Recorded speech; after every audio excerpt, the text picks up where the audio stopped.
கிறிஸ்துவுக்குள் பிரியமுள்ள சகோதர சகோதரிகளை, நம்முடைய பிதாவாகிய தேவனாலும் கர்த்தராகிய இயேசு கிறிஸ்துவினாலும் கிருபையும் சமாதானமும் உண்டாவதாக என்கிற அன்பின் வாழ்த்துக்களையும் வணக்கத்தையும் உங்கள் அனைவருக்கும் தெரிவித்துக் கொண்டு, தேவனுடைய மிகுந்த கிருபையினாலே இந்த நல்ல நாளிலே நாம் ஒன்று சேர தேவனுடைய மகா பரிசுத்தமான சகல பிரஸ்தாபத்தை பார்க்கலும் அவர் மகிமைப்படுத்தி வைத்திருக்கிற மேன்மை அருமையுமான அவருடைய வார்த்தைகளை தியானிக்கும்படியாக தேவன் கொடுத்த இந்த நல்ல வாய்ப்புக்காக அவருக்கும் அவருடைய குமாரருக்கும் மகிமையை செலுத்தி கொண்டு, கோத்தகிரி பகுதியில் இருக்கிற உங்கள் அன்பு சகோதர சகோதரனுடைய அன்பையும் வாழ்த்துக்களையும் உங்களுக்கு தெரிவித்துக் கொள்கிறேன். அன்புக்குரிய சகோதர சகோதரர், இன்றைக்கி நாம் பார்க்க போகிற பாடத்தின் தலைப்பு ஞானமுள்ள வாழ்க்கை. ஞானமுள்ள வாழ்க்கை, இன்னொரு வகையில் அதுக்கு தலைப்பு சொல்லணும்னா, ஞானம் உள்ளவர்களைப் போல நடந்து கொள்ளுங்கள் அப்படிங்கிறது தான் நம்ம சுருக்கி ஞானமுள்ள வாழ்க்கை அப்படின்னு சொல்லியிருக்கோம். அந்த ஆதார வசனம் நம்ம வாசிச்சிடலாம். எபேசியர் 5ஆம் அதிகாரம் 15 மற்றும் 16. எபேசியர் 5ஆம் அதிகாரம் 15ஆம் வசனம் முதல். ஆனபடியினாலே நீங்கள் ஞானமற்றவர்களைப் போல நடவாமல் ஞானமுள்ளவர்களைப் போல கவனமாய் நடந்து கொள்ள பார்த்து நாட்கள் பொல்லாதவைகளானதால் காலத்தை பிரயோஜனப்படுத்தி கொள்ளுங்கள். அன்புக்குரிய சகோதர சகோதரர்களே, இங்கே அப்போஸ்தலன் பவுல் கொடுக்கிற ஒரு ஆலோசனை, ஆனபடியினாலே நீங்கள் ஞானமற்றவர்களைப் போல் நடவாமல் ஞானம் உள்ளவர்களைப் போல கவனமாய் நடந்து கொள்ள பார்த்து. ஏன் அந்த ஒரு கவனமாக ஞானம் உள்ளவர்களாய் நாம் நடந்து கொள்ளணுங்கும் போது 2வது வசனத்தில் சொல்கிறாரு, நாட்கள் பொல்லாதவைகள் ஆனதால் காலத்தை பிரயோஜனப்படுத்தி கொள்ளுங்கள். அப்போ வருகிற காலம் பொல்லாததாக இருக்கிறதுனால நீங்கள் எப்படி நடந்து கொள்ளணும்? ஞானம் உள்ளவர்களாய் நடந்து கொள்ளணும், காலத்தை பிரயோஜனப்படுத்தி கொள்ளணும்னு சொல்கிறத நம்ம பார்க்குறோம். இதை இன்னொரு மொழிபெயர்ப்பில் நீங்கள் பார்க்கும்போது, உங்கள் நேரத்தை மிக நன்றாக பயன்படுத்தி கொள்ளுங்கள், ஏனென்றால் நாட்கள் மிகவும் மோசமாக இருக்கின்றன. ஆதலால் நீங்கள் ஞானமில்லாதவர்களாக நடக்காமல் ஞானமுள்ளவர்களாக நடப்பதற்கு அதிக கவனம் செலுத்துங்கள் அப்படின்னு சொல்லி இன்னொரு மொழிபெயர்ப்பு அங்கே சொல்லப்பட்டிருக்கு. அப்போ நம்ம பார்க்குறோம், அன்புக்குரிய சகோதர சகோதரிகளை, நம்ம வாழ்கிற நாட்கள் ரொம்ப ஒரு பொல்லாத ஒரு நாட்களுக்குள்ளே இருந்துகிட்ருக்குறோம். இது அப்போஸ்தலன் பவுல் சுமார் ஒரு 2000 வருடத்துக்கு முன்னாடி எழுதிட்டார். நாட்கள் பொல்லாத ஆனவைகள் அப்படின்னு சொல்லி எழுதிட்டார். அப்போ அன்புக்குரிய சகோதர சகோதரிகளை, இங்கே நம்ம பார்க்குறோம் பொல்லாதவைகள்னு சொல்லி. ஆனால் இன்னொரு இடத்துல சொல்லும்போது 2 தீமோத்தேயு 3ஆம் அதிகாரத்தில் நம்ம பார்க்கும்போது கடைசி காலங்கள் எப்படிப்பட்ட காலங்கள்னு சொல்கிறாருங்க, கொடிய காலங்கள்னு சொல்கிறார். அங்கே நிறைய குணங்கள் சொல்கிறார், ஜனங்கள் எப்படியெல்லாம் இருப்பாங்கன்னு சொல்லிட்டு. முக்கியமாக ஒரு சில ஆலோசனைகள் சொல்லும்போது, தேவ பக்தியின் வேஷத்தை என்ன பண்ணுவாங்க? தரித்து கொள்வார்கள். இதான் ரொம்ப ஜாக்கிரதையாக இருக்கணும். பார்க்குற சகோதர சகோதரிகள் எல்லாருமே எப்படி இருப்பாங்கன்னா, பக்தியுள்ளவர்கள் போல இருப்பாங்க. ஆனால் அதுக்கு அவர் சொல்கிற பேர் என்னங்க? அதான், எல்லாரும் தேவபக்தி போல இருப்பாங்க. ஆனால் பவுல் அதுக்கு சொல்கிற இது என்ன சொல்கிறாருங்க? அது எப்படிப்பட்டதாக இருக்குமா? அது அந்த தேவபக்தி வேஷமாக இருக்குமா? வேஷம்னா இன்னொரு வகையில் என்ன சொல்லலாம், நமக்கு புரிஞ்சுக்கிற வகையில் நடிப்பு இல்லைங்களா? அப்போ ரொம்ப ஜாக்கிரதையாக இருக்கணும். இந்த கடைசி நாட்களில் சகோதர சகோதரிகள் நம்ம மத்தியில் நடிக்கிறவங்க இருப்பாங்க.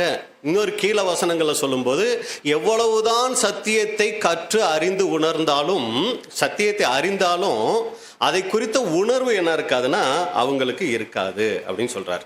அப்போ ரொம்ப ஜாக்கிரதையாக இருக்கக்கூடிய ஒரு காலம் நாம் வாழுகிற காலம். அப்போ இங்கே அவர் சொல்லும்போது என்ன சொல்கிறார் அப்படின்னு சொல்லி நீங்கள் பார்த்தீங்கன்னா, ஞானமற்றவர்களைப் போல நீங்கள் என்ன பண்ணாதீங்க, நடவாமல் ஞானம் உள்ளவர்களைப் போல நீங்கள் என்ன பண்ணுங்கன்னா காலத்தை பிரயோஜனப்படுத்தி கொள்ளுங்கள். அப்போ இங்கே சொல்ல வந்துட்ட காரியம், நாம் ஞானம் மற்றவர்களைப் போல நடக்கக்கூடாது, ஞானம் உள்ளவர்களைப் போல, அதாவது ஞானம் உள்ளவர்கள்கிட்ட இருந்து கற்றுக்கொண்டு நாம் கவனமாய் நடந்து கொள்ளணும் அப்படின்னு சொல்கிறத அங்கே பார்க்குறோம். அப்போ அன்புக்குரிய சகோதர சகோதரிகளை, நாம் ஞானம் உள்ளவர்களைப் போல நடந்து கொள்ளணும்னா அப்போ என்ன செய்யணும்? அதுக்கே கீழே சொல்லிட்டாரு, நாட்கள் பொல்லாதவைகள் ஆனதால் காலத்தை என்ன பண்ணுங்க, பிரயோஜனப்படுத்தி கொள்ளுங்கள். அப்போ நாம் காலத்தை பிரயோஜனப்படுத்தி கொள்ளக்கூடியவங்களா நாம் அங்கே இருக்கணும். அப்போ காலத்தை பிரயோஜனப்படுத்தி கொள்ளணும்னா என்ன பிரதர் செய்யணும் அப்படிங்கும்போது, சகோதரர்கள் கொடுக்குற ஆலோசனைகளை தான் நம்ம இன்னைக்கு பார்க்க போகிறோம். ஒரு சில ஆலோசனைகள். அப்போ நாம் வாழ்கிற காலம் படுமோசமான ஒரு காலத்தில் இருக்கிறோம். அப்போ நாம் எப்படி இருந்துக்கணும் அப்படின்னா, ஞானமுள்ளவர்களாக நடந்து கொள்ளணும். ஏன்? இன்னைக்கு சகோதர சகோதரிகள் மத்தியிலேயே தேவ பக்தியின் வேஷத்தை எப்படி இருப்பாங்க, தரித்து கொண்டவர்கள் இருப்பாங்க. எவ்வளவுதான் சத்தியத்தை கற்றாலும் அதை அறிந்து உணராதவர்களாக இருப்பாங்க. அப்போ உண்மையான தேவனுடைய பிள்ளைகள் இந்த நாட்களை எப்படின்னா ரொம்ப ஞானம் உள்ளவர்களாக பயன்படுத்தி கொள்ளணும். அப்போ ஞானம் உள்ளவர்களாய் பயன்படுத்தி கொள்றதுக்கு என்ன செய்யணும் அப்படிங்கும்போது முதல் காரியம் என்ன அப்படின்னு சொல்லி பார்த்தீங்கன்னா, ஒவ்வொருவரும் தன் தன் காரியத்தில் கவனம் செலுத்தணும். உங்களுக்கு இது புரிஞ்சிருக்கும்னு நினைக்கிறேன். இதை நம்ம பாஷையில் சொல்லணும்னா எப்படி சொல்றதுங்க? அவங்க விஷயத்துல என்ன பண்ணணும்? கவனம் செலுத்தணும். இது ஆங்கிலத்தில் சொல்றதுன்னா மைண்ட் யுவர் ஓன் பிஸ்னஸ். சரிங்களா? உங்க வேலைய நீங்க பாருங்க. எங்க ஊர்ல சொல்ற பாஷையில சொல்லணும்னா உங்க ஜோலிய நீங்க பாருங்க, மற்றவங்க ஜோலியில என்ன பண்ணாதீங்க, தலையிடாதீங்க. அப்ப அன்புக்குரிய சகோதர சகோதரிகளே, இந்த கடைசி நாட்களில் நாம் ஞானமுள்ளவர்களாய் நடந்து கொள்ளணும்னா ரொம்ப கவனமா இருக்க வேண்டிய ஒரு விஷயம் என்ன அப்படின்னு சொல்லி பார்த்தீங்கன்னா, அடுத்தவங்க விஷயத்துல தலையிடுகிறத கூடுமான வரைக்கும் தவிர்த்து கொள்ளுகிறது ரொம்ப ஒரு ஞானமுள்ள வாழ்க்கையா அது இருக்கும். மத்தேயு 7ஆம் அதிகாரம் 3 முதல் 5 வரைக்கும். மத்தேயு 7ஆம் அதிகாரம் 3ஆம் வசனம் முதல், நீ உன் கண்ணில் இருக்கிற உத்திரத்தை உணராமல் உன் சகோதரன் கண்ணில் இருக்கிற துரும்பை பார்க்கிறதென்ன?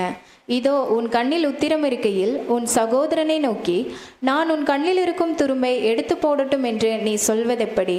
மாயக்காரனே, முன்பு உன் கண்ணில் இருக்கிற உத்திரத்தை எடுத்து போடு, பின்பு உன் சகோதரன் கண்ணில் இருக்கிற துரும்பை எடுத்து போட வகை பார்ப்பாய். நம்முடைய ஆவிக்குரிய வளர்ச்சிக்கென்று ஒரு சிலரை தேவன் வச்சிருப்பார். அவங்க நம்மளுடைய ஆவிக்குரிய ஜீவிய வளர்ச்சிக்கென்று ஒரு சில காரியங்களை நம்முடைய வளர்ச்சிக்காக அவங்க ஆலோசனைகளை சொல்லுவாங்க. இதை நம்ம இங்க சொல்ல வரல. தேவையே இல்லாம அடுத்தவங்க விஷயத்துல மூக்க நுழைக்கிறத தான் இங்க சொல்லுது. அது ஞானமுள்ள வாழ்க்கை கிடையாது. அப்ப ரொம்ப ஜாக்கிரதையா இருக்கணும் தேவனுடைய பிள்ளைகள். இங்க சொல்ல வர விஷயம் என்னன்னா, நீ உன் கண்ணில் இருக்கிற உத்தரத்தை உணராமல், உனக்கே ஏகப்பட்ட பிரச்சனைகள் இருக்கு, நீ சரி செய்ய வேண்டிய காரியங்கள் இருக்கு, அதையெல்லாம் நீ கவனிக்காம அடுத்தவங்களுக்கு என்ன பிரச்சனை, அதுல நான் என்ன ஆலோசனை சொல்லலாம்னு நினைக்கிறது தவறு. அதைத்தான் இங்க என்ன பண்றாருன்னா, இங்க சொல்ல வரதை நம்ம பார்க்கிறோம். அப்ப என்ன சொல்றாருன்னா, அவங்களுக்கு பேர் என்னது? மாயக்காரனே, முன்பு உன் கண்ணில் இருக்கிற உத்திரத்தை எடுத்து போடு, பின்பு உன் சகோதரன் கண்ணில் இருக்கிற துரும்பை எடுத்து போட வகை பார்ப்பாய். அப்ப முதலாவது நம்மை சரி செய்து கொண்டிருக்கிறோமாங்கிறதுல முழு கவனம் வச்சோம்னா அது ஞானமுள்ள வாழ்க்கை. நம்மளை நம்ம கொஞ்சம் கூட யோசிக்கிறதே இல்லை. எப்போ பார்த்தாலும் அடுத்தவங்களுடைய பிரச்சனையவே யோசிச்சு அதுக்கே ஆலோசனை சொல்லணும்னு நினைச்சோம் அப்படின்னா தேவனுடைய பார்வையில் நாம் மாயக்காரர்களாய் மாறுகிறதுக்கு வாய்ப்பு இருக்கு. அன்புக்குரிய சகோதர சகோதரிகளே, அப்ப இங்க சொல்ல வர விஷயம் பாருங்க, உன் கண்ணில் உத்தரம் இருக்கையில், சரிங்களா, அடுத்தவர் கண்ணில் இருக்கிற துரும்பை எடுத்து போட வகை தேடாதே அப்படிங்கிறாருங்க. சரிங்களா? இங்க பார்க்கும்போது பின்பு உன் சகோதரன் கண்ணில் இருக்கிற துரும்பை எடுத்து போட வகை பார்ப்பாய்னா அவங்க என்ன பண்ணல, வகை தேடுறாங்க. அடுத்தவங்க பிரச்சனை என்ன, அதை எப்படி சரி செய்யலான்னு வகை தேடிட்டு இருக்காங்களே ஒழிய தன்னுடைய காரியங்கள்ல அவங்க என்ன பண்ணலன்னா கவனம் செலுத்தல. அப்ப இதை குறித்து சகோதரர்கள் சொல்லும்போது, ஆனால் இன்று தேவ பிள்ளைகள் இந்த கட்டளைக்கு கீழ்ப்படுவதில் அக்கறை அற்றவர்களாக, அதை குறித்த சீரியஸ் இல்லாமல் இருக்கிறார்கள்.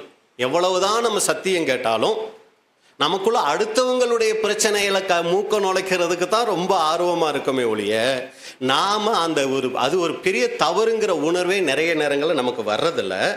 மற்றவர்கள் விஷயத்தில் தலையிடுவதின் நிமித்தமாக அநேக அனுபவங்கள் வாங்கி இருந்தாலும் வெகு சிலரே இந்த காரியத்தில் கவனமாயிருக்கிறார்கள், இந்த கோட்பாட்டின்படி நடக்கிறார்கள். உங்களுக்கு புரிஞ்சிருக்கும் நினைக்கிறேன். நிறைய கேள்விகள், நிறைய நேரங்களில் சத்தியங்கள் கேட்போம், அடுத்தவங்க விஷயத்தால் நம்ம தலையிட வேண்டாம். நம்ம கண்ணில் என்னத்தை வச்சுக்கிட்டு இருக்கிறோம், உத்தரத்தை போஸ்ட்டை வச்சுக்கிட்டு இருக்கிறோம். அடுத்தவங்க கிட்ட இருக்கிற சின்ன டஸ்ட்டை எடுக்கணும்னு நிறைய நேரங்களை ட்ரை பண்ணுறோம். நிறைய தடவை நம்ம கேட்டிருக்கோம். ஆனால் என்னதான் கேட்டாலும் நம்மளுடைய அநேக நேரங்களில் நிறைய பேர் இதை குறித்த சீரியஸ் இல்லாமல் எப்போ பார்த்தாலும் அடுத்தவங்க விஷயத்தை குறித்தே சிந்திக்கிறவர்களாகவும் அடுத்தவங்க விஷயத்தில் தலையிடுகிறவர்களாகவும் இருக்கிறாங்க. இது ஞானமுள்ள காரியமாக அங்கே இருக்காது. அப்போ அநேகர் தங்கள் வாழ்க்கையை பார்க்காமல், தங்கள் வாழ்க்கையை கவனிக்காமல், மற்றவர்கள் வாழ்க்கையை கவனிக்கிறவர்களாக, ஆலோசனை கொடுக்கிறவர்களாக இருக்கிறார்கள். இப்போ நம்ம ஒருத்தருக்கு போயிட்டு ஏதாவது ஒரு ஆலோசனை கொடுக்குறோன்னா, அடே இந்த பிரதர் இந்த சிஸ்டர் இந்த ஆலோசனை கொடுக்குறாங்களேன்னு கவனிச்சாங்கன்னா நல்லா இருக்கும். உங்களுக்கு அந்த அனுபவம் இருக்கோ இல்லையோ, எனக்கு இருக்கு. உடனே சொல்றவங்களை பற்றி நம்ம என்ன யோசிப்போம்னா, இவங்க சரியா இருக்காங்களா, அது நமக்குள்ள ஓடிக்கிட்டே இருக்கும் இல்லைங்களா. சொல்றத மட்டும் நம்ம எடுக்க மாட்டோம். சொல்றாங்க சரி, ஆனா இவங்க அதுல சரியா இருக்காங்களா அப்படின்னு நினைப்போம். அவங்க சரியா இருந்து சொன்னாங்கன்னா நமக்கு கொஞ்சம் அது எப்படி இருக்கும், கேட்குற வார்த்தை கொஞ்சம் உணர்த்துற மாதிரி இருக்கும். இல்லைன்னா நம்ம மைண்டு பூரா எதுதான் நிறைஞ்சிருக்குன்னா, இவங்களே சரியில்லை, இவங்க என்ன நமக்கு சொல்றாங்க. அப்ப நம்ம சொல்லக்கூடிய ஆலோசனை அங்க என்ன இல்லாம போயிடுதுங்க, அர்த்தம் இல்லாம போயிடுதுங்க. அப்ப ரொம்ப கவனமா இருக்கணும் மற்றவர்களுடைய பிரச்சனைகள்ல தலையிடுற விஷயத்துல. அப்ப இதுல தலையிடாம இருக்கிறதுக்கு என்ன பிரதர் பண்ணணும் அப்படின்னா, யாக்கோபு தான் ரொம்ப அதுக்கு அருமையான ஒரு ஆலோசனை கொடுக்குறார். என்னன்னா, நம்ம விஷயத்துல நம்ம பிஸியா இருக்கணுங்களாம். எப்பவுமே நம்ம குடும்ப காரியங்களில், நம்முடைய ஆவிக்குரிய காரியங்களில், நம்முடைய வேலைகளில் நம்ம அதிகமாய் கவனத்தை வச்சிருந்தோம்னா, அடுத்தவங்க விஷயத்துல தலையிடுகிறத நம்ம கூடுமான வரைக்கும் என்ன பண்ணிடலாம்னா தவிர்த்திடலாம் அப்படின்னு சொல்றதை பார்க்குறோம். அப்போ நம்மளே சிந்திச்சு பார்ப்போம். அன்புக்குரிய சகோதர சகோதரிகளே, நம்முடைய சொந்த காரியங்களில் நம்ம பிஸியா இருக்கிறோமா? நம்ம காரியத்தையெல்லாம் விட்டுட்டு எப்போ பார்த்தாலும் அடுத்தவங்க விஷயத்துல தலையிடுகிறதுல கவனம் செலுத்தக்கூடியவங்களா நாம இருக்கிறோமா? இதுக்கு அருமையான ஒரு வசனம் பாருங்க. நீதிமொழிகள் 26ஆம் அதிகாரம் 17வது வசனம். நீதிமொழிகள் 26ஆம் அதிகாரம் 17ஆம் வசனம். வழியே போகையில் தனக்கடாத வழக்கில் தலையிடுகிறவன் நாயை காதை பிடிக்கிறவனை போல் இருக்கிறான். வழியே போகையில் தனக்கு அடாத வழக்கில் தலையிடுகிறவன் நாயை காதை பிடித்து இழுக்கிறவனை போல இருக்கிறான். அது பாட்டுக்கு போயிட்டு இருக்குது ரோட்ல, சரிங்களா? நம்ம பாட்டுக்கு போறதை விட்டுட்டு அங்கே போய் அந்த நாயை என்ன பண்றது, அது வேற ஒரு மொழிபெயர்ப்பு பார்த்தீங்கன்னா வெறி நாயின்னு சொல்லு. போயிட்டு அந்த நாய் காதை பிடிச்சி இழுத்தா அது என்ன பண்ணும், கடிக்காம விடுமா? இதை இன்னொரு மொழிபெயர்ப்புல பாருங்க. வழியில் யாரோ சண்டை போடுவதை பார்த்து தேவையில்லாமல் தலையிடுவதும் நாயின் காதுகளை பிடிப்பதும் ஒன்றுதான். ரொம்ப அருமையா சொல்லியிருக்கிறார் ஞானி. அப்ப அன்புக்குரிய சகோதர சகோதரிகளே, இது யாருக்காக சொல்லப்பட்ட வசனம் அப்படின்னா, தனக்கு சம்மந்தமில்லாத விஷயத்துல தலையிடுகிறது, இந்த மூக்க நுழைக்கிற இவங்களுக்காக சொல்லப்பட்ட வசனம் தான் இந்த ஒரு வசனம். அப்ப நல்லா புரிஞ்சுக்கொள்ளணும், நம்ம கிட்ட எவ்வளவோ பிரச்சனைகள் இருக்கு, அதுல கவனம் செலுத்தி நம்ம சரி செய்யப்படணுமே ஒழிய, மறுபடியும் சொல்லிடுறேன், இது நம்மளோட ஆவிக்குரிய ஜீவிதத்துல வளர்த்துறவங்களுக்கு பொருந்தாது. ஏன்னா அவங்க அதுக்காக கடமைப்பட்டவர்கள், அது அவங்களுக்கு கொடுக்கப்பட்டிருக்கிற வேலை. அவங்க தங்களையும் சரி செய்து கொள்ளணும், சகோதர சகோதரிகளையும் ஆவிக்குரிய ஜீவிதத்தில் வளர்க்கிறதுக்கான முயற்சிகள் எடுக்கணும். நான் சொல்றது சாதாரணமாக நம்ம இருக்கிற எல்லாரும் எப்போ பார்த்தாலும் மற்றவர்கள் விஷயத்திலே கவனம் செலுத்துகிறவர்களா இருந்துட கூடாது. அப்போ அடுத்து நீங்கள் பார்த்தீங்கன்னா, மற்றவங்க விஷயத்தில் தலையிடுகிறதுல நமக்கு என்ன இருக்கணும்னா ஒரு தெளிவு இருக்கணும்.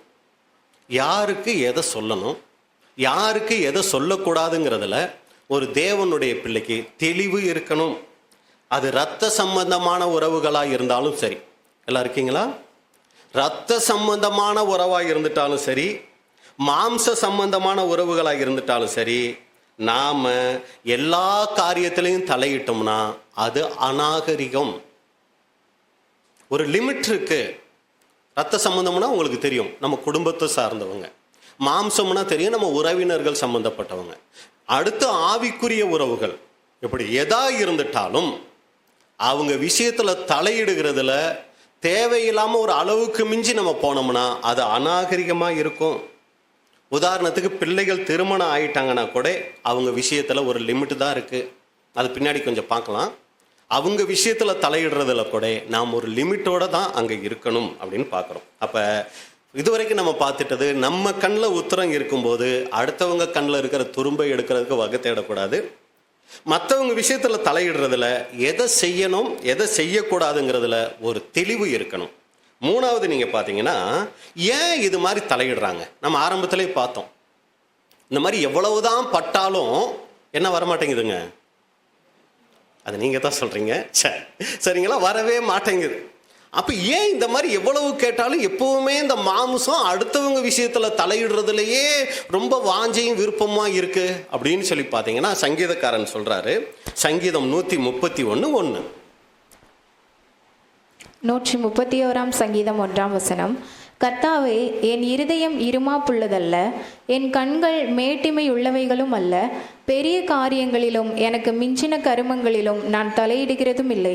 பெரிய காரியங்களிலும் எனக்கு மிஞ்சின கருமங்களிலும் நான் தலையிடுகிறதில்லை. எனக்கு தேவையில்லாத விஷயத்துல எல்லாம் நான் என்ன பண்றதுன்னா, அது இன்னொரு மொழிபெயர்ப்புல சொல்லும்போது, எனக்கு சம்பந்தமில்லாத வேலைகளில் நான் தலையிடுவது இல்லை. ரொம்ப அருமையான காரியம். அவர் சொல்லிட்டார், நான் அடுத்தவங்க விஷயத்துல எல்லாம் சம்பந்தம் இல்லாத விஷயத்துல நான் என்ன பண்றதில்ல, தலையிடுறது இல்லை. அப்ப இந்த வசனத்திலே இருக்கு. அப்ப தலையிடுறவங்க ஏன் அப்படி தலையிடுறாங்க? சம்பந்தம் இல்லாத விஷயத்துல எல்லாம் தலையிடுறவங்க யார் அப்படின்னு சொல்லி பார்த்தீங்கன்னா, கர்த்தாவே என் இருதயம் இருமாப்பு உள்ளதல்ல. அப்ப தலையிடுறவங்க எப்படிப்பட்டவங்க? இருமாப்பு உள்ளவர்கள். அடுத்து என் கண்கள் மேட்டிமை உள்ளவைகளும் அல்லன்னா என்ன அர்த்தங்க? அப்ப இருமாப்பு மேட்டிமை உள்ளவர்கள் தான் அடுத்தவங்க விஷயத்துல எப்பவுமே மூக்க நுழைக்கிறவங்களா இருப்பாங்க, தலையிடுகிறவர்களா இருப்பாங்க. அப்ப நம்மளே புரிஞ்சு கொள்ளணும். பெருமை நமக்குள்ள இருக்கிறதுக்கு சரியான அடையாளம் என்னங்க? ஏற்கனவே நிறைய தடவை சொல்லிட்டேன். நமக்குள்ள பெருமை இருக்குங்கிறதுக்கு எது சரியான அடையாளம்? நமக்கு தெரியாது. சரிங்களா? அப்ப எப்படி கண்டுபிடிச்சிக்கலாம்? இதெல்லாம் வச்சு நம்ம கண்டுபிடிச்சிக்கலாம் நமக்குள்ள அந்த மேட்டிமை இருமாப்பு இருக்கு அப்படின்னா, எப்பவுமே அடுத்தவங்க விஷயத்துல தேவையில்லாம தலையிட்டு கொண்டு இருப்போம். எதுக்கு இதெல்லாம் பார்த்துட்டு இருக்கிறோம்? ஒரு ஞானமுள்ள வாழ்க்கை நம்ம வாழணும்னா கூடுமான வரைக்கும் அடுத்தவர்கள் விஷயத்துல தலையிடுகிறத தவிர்த்து கொண்டோம்னா, நாம இந்த பொல்லாத உலகத்துல இந்த கடைசி நாட்களில் ஒரு ஞானமுள்ள வாழ்க்கை, தேவனுக்கு பிரியமான வாழ்க்கை வாழ்றதுக்கு அது அங்கே போதுமானதாக அங்கே இருக்கும். அப்போ சகோதரர்கள் இதை குறித்து சொல்லும்போது, இந்த இருமாப்பு மேட்டிமை உள்ளவர்கள் தங்களை பெரிய ஆளாக நினைத்து கொண்டு தாங்களே தேவையில்லாமல் மற்றவர்கள் விஷயத்தில் தலையை விடுவார்கள். இதில் பல துன்பங்கள் வந்தாலும் அவமானம் வந்தாலும் வெட்கப்படாமல் மீண்டும் மீண்டும் இதை செய்வார்கள். காரணம், அவர்கள் இருதயம் அப்படிப்பட்டதாக இருக்கிறது. ஒரு தடவை அந்த மாதிரி செயல்பட்டுட்டாங்க, சரியான அடி வாங்கிட்டாங்க, அவமானம் வாங்கிட்டாங்க. பாரு, நான் தேவையில்லாமல் அவங்க விஷயத்தில் தலையிட்டதுனால தானே எனக்கு இது வந்துச்சு. இனி நான் என்ன பண்ணிக்கணும்? ஜாக்கிரதையாக இருந்துக்கணும். இனி அடுத்தவங்க விஷயத்தில் தலையிடக்கூடாதுன்னு சொல்லி இவங்க என்ன பண்ண மாட்டாங்களாம், நினைக்க மாட்டாங்களாம். எவ்வளவு தான் அவமானம் வாங்கினாலும், எவ்வளவு தான் அடி வாங்கினாலும் திரும்ப திரும்ப இவங்க என்ன தான் பண்ணிக்கிட்டே இருப்பாங்களாம், இந்த மாதிரி வேலைகளை அவங்க செய்து கொண்டே தான் இருப்பாங்களாம். காரணம் என்னன்னா, அவங்களுக்குள்ள இருக்கு இருமாப்பு, அவங்களுக்குள்ள இருக்குது மேட்டிமை. அப்ப அன்புக்குரிய சகோதர சகோதரிகளே, நம்மளே சிந்திச்சு பார்த்துக்கணும். நாம எப்படிப்பட்டவங்க? சென்ற நாட்களில் இது போல அவமானங்கள் நம்ம வாங்கி இருக்கிறோமா? அப்ப இது போல அவமானங்களை வாங்கிக்கிட்டு நான் கிறிஸ்துவுக்காக பாட அனுபவிக்கிறேன், நான் கிறிஸ்துவுக்காக வேதனை அனுபவிக்கிறேன் நம்ம சொல்லிக்கிட்டு இருந்தோம்னா அது நாமளே ஏமாத்திக்கக்கூடியது. அதனால வேதம் முன்னாடியே எச்சரிச்சிருச்சு, இதெல்லாம் உங்களுக்கு தேவையில்லாத காரியங்கள், நீங்க இதுல தலையிடாதீங்க, நீங்க உங்க வேலையை பார்த்துட்டு போங்க, மைண்ட் யுவர் ஓன் பிஸ்னஸ் அப்படின்னு சொல்லிருச்சு. அப்பயும் நம்ம கேட்காம தலையிட்டுக்கிட்டு பாடுகளை வாங்கிக்கிட்டு இது ஆண்டவர் எனக்கு அனுமதிச்சது பிரதர்னு சொன்னோம்னா அதுக்கும் ஆண்டவருக்கும் சம்பந்தமே கிடையாது. அப்ப அடுத்தவங்க விஷயத்துல தலையிடுகிறத வேதம் எதுக்கெல்லாம் ஒப்பிட்டு சொல்லுது, அதை நம்ம பார்த்தோம்னா கொஞ்சம் அதோட சீரியஸ்னஸ் புரியும். அடுத்தவங்க விஷயத்துல தலையிடுறதும் இதுவும் ஒன்று தான் அப்படிங்கிறத வேதம் ஒரு சில காரியங்கள் மூலமா அங்க சொல்லுது. 1 பேதுரு 4ஆம் அதிகாரம் 15வது வசனம். 1 பேதுரு 4ஆம் அதிகாரம் 15ஆம் வசனம். ஆதலால் உங்களில் ஒருவனும் கொலை பாதகனாயாவது, திருடனாயாவது, பொல்லாங்கு செய்தவனாயாவது, அந்நிய காரியங்களில் தலையிட்டு கொண்டவனாயாவது, பாடுபடுகிறவனாய் இருக்கக்கூடாது. அப்ப அன்புக்குரிய சகோதர சகோதரிகளே, பாருங்க எதுக்கெல்லாம் இந்த வசனம் ஒப்பிட்டு சொல்லுதுன்னா, உங்களில் ஒருவன் கொலை பாதகனாயாவது, ஒருத்தரை கொலை செய்யறது எவ்வளவோ பெரிய ஒரு தவறு. திருடன், அடுத்தவங்களுடைய பொருட்களை திருடுறது எவ்வளவு பெரிய தவறு. அடுத்து பொல்லாங்கு, அடுத்தவங்களுக்கு பொல்லாங்கு செய்கிறது, அது ஒரு மிகப்பெரிய தவறு. இதை ஒப்பிட்டு சொல்லுது, அந்நிய காரியங்களில் தலையிட்டு கொண்டவனாயாவது பாடுபடுகிறவனாய் இருக்கக்கூடாது. அப்ப நாமளே சிந்திச்சு பார்க்கணும். இது போல அந்நிய காரியங்களை தலையிடுகிறதுனால நமக்கு பாடுகள் வருதுன்னா இது தேவையில்லாதது, இதை நம்ம தவிர்க்கணும். இப்போ ஒரு குடும்பம் அப்படின்னு எடுத்தாச்சு. குடும்பத்தில் பெண் பிள்ளைகள் இருக்கிறாங்க. பெண் பிள்ளைகளுக்கு ஆலோசனை கொடுத்து வளர்க்கணுங்களா, வளர்க்கக்கூடாதா? அப்பா அம்மா நிறைய ஆலோசனைகள் கொடுத்து அவங்களுக்கு வளர்க்கணும். எது வரைக்கும்?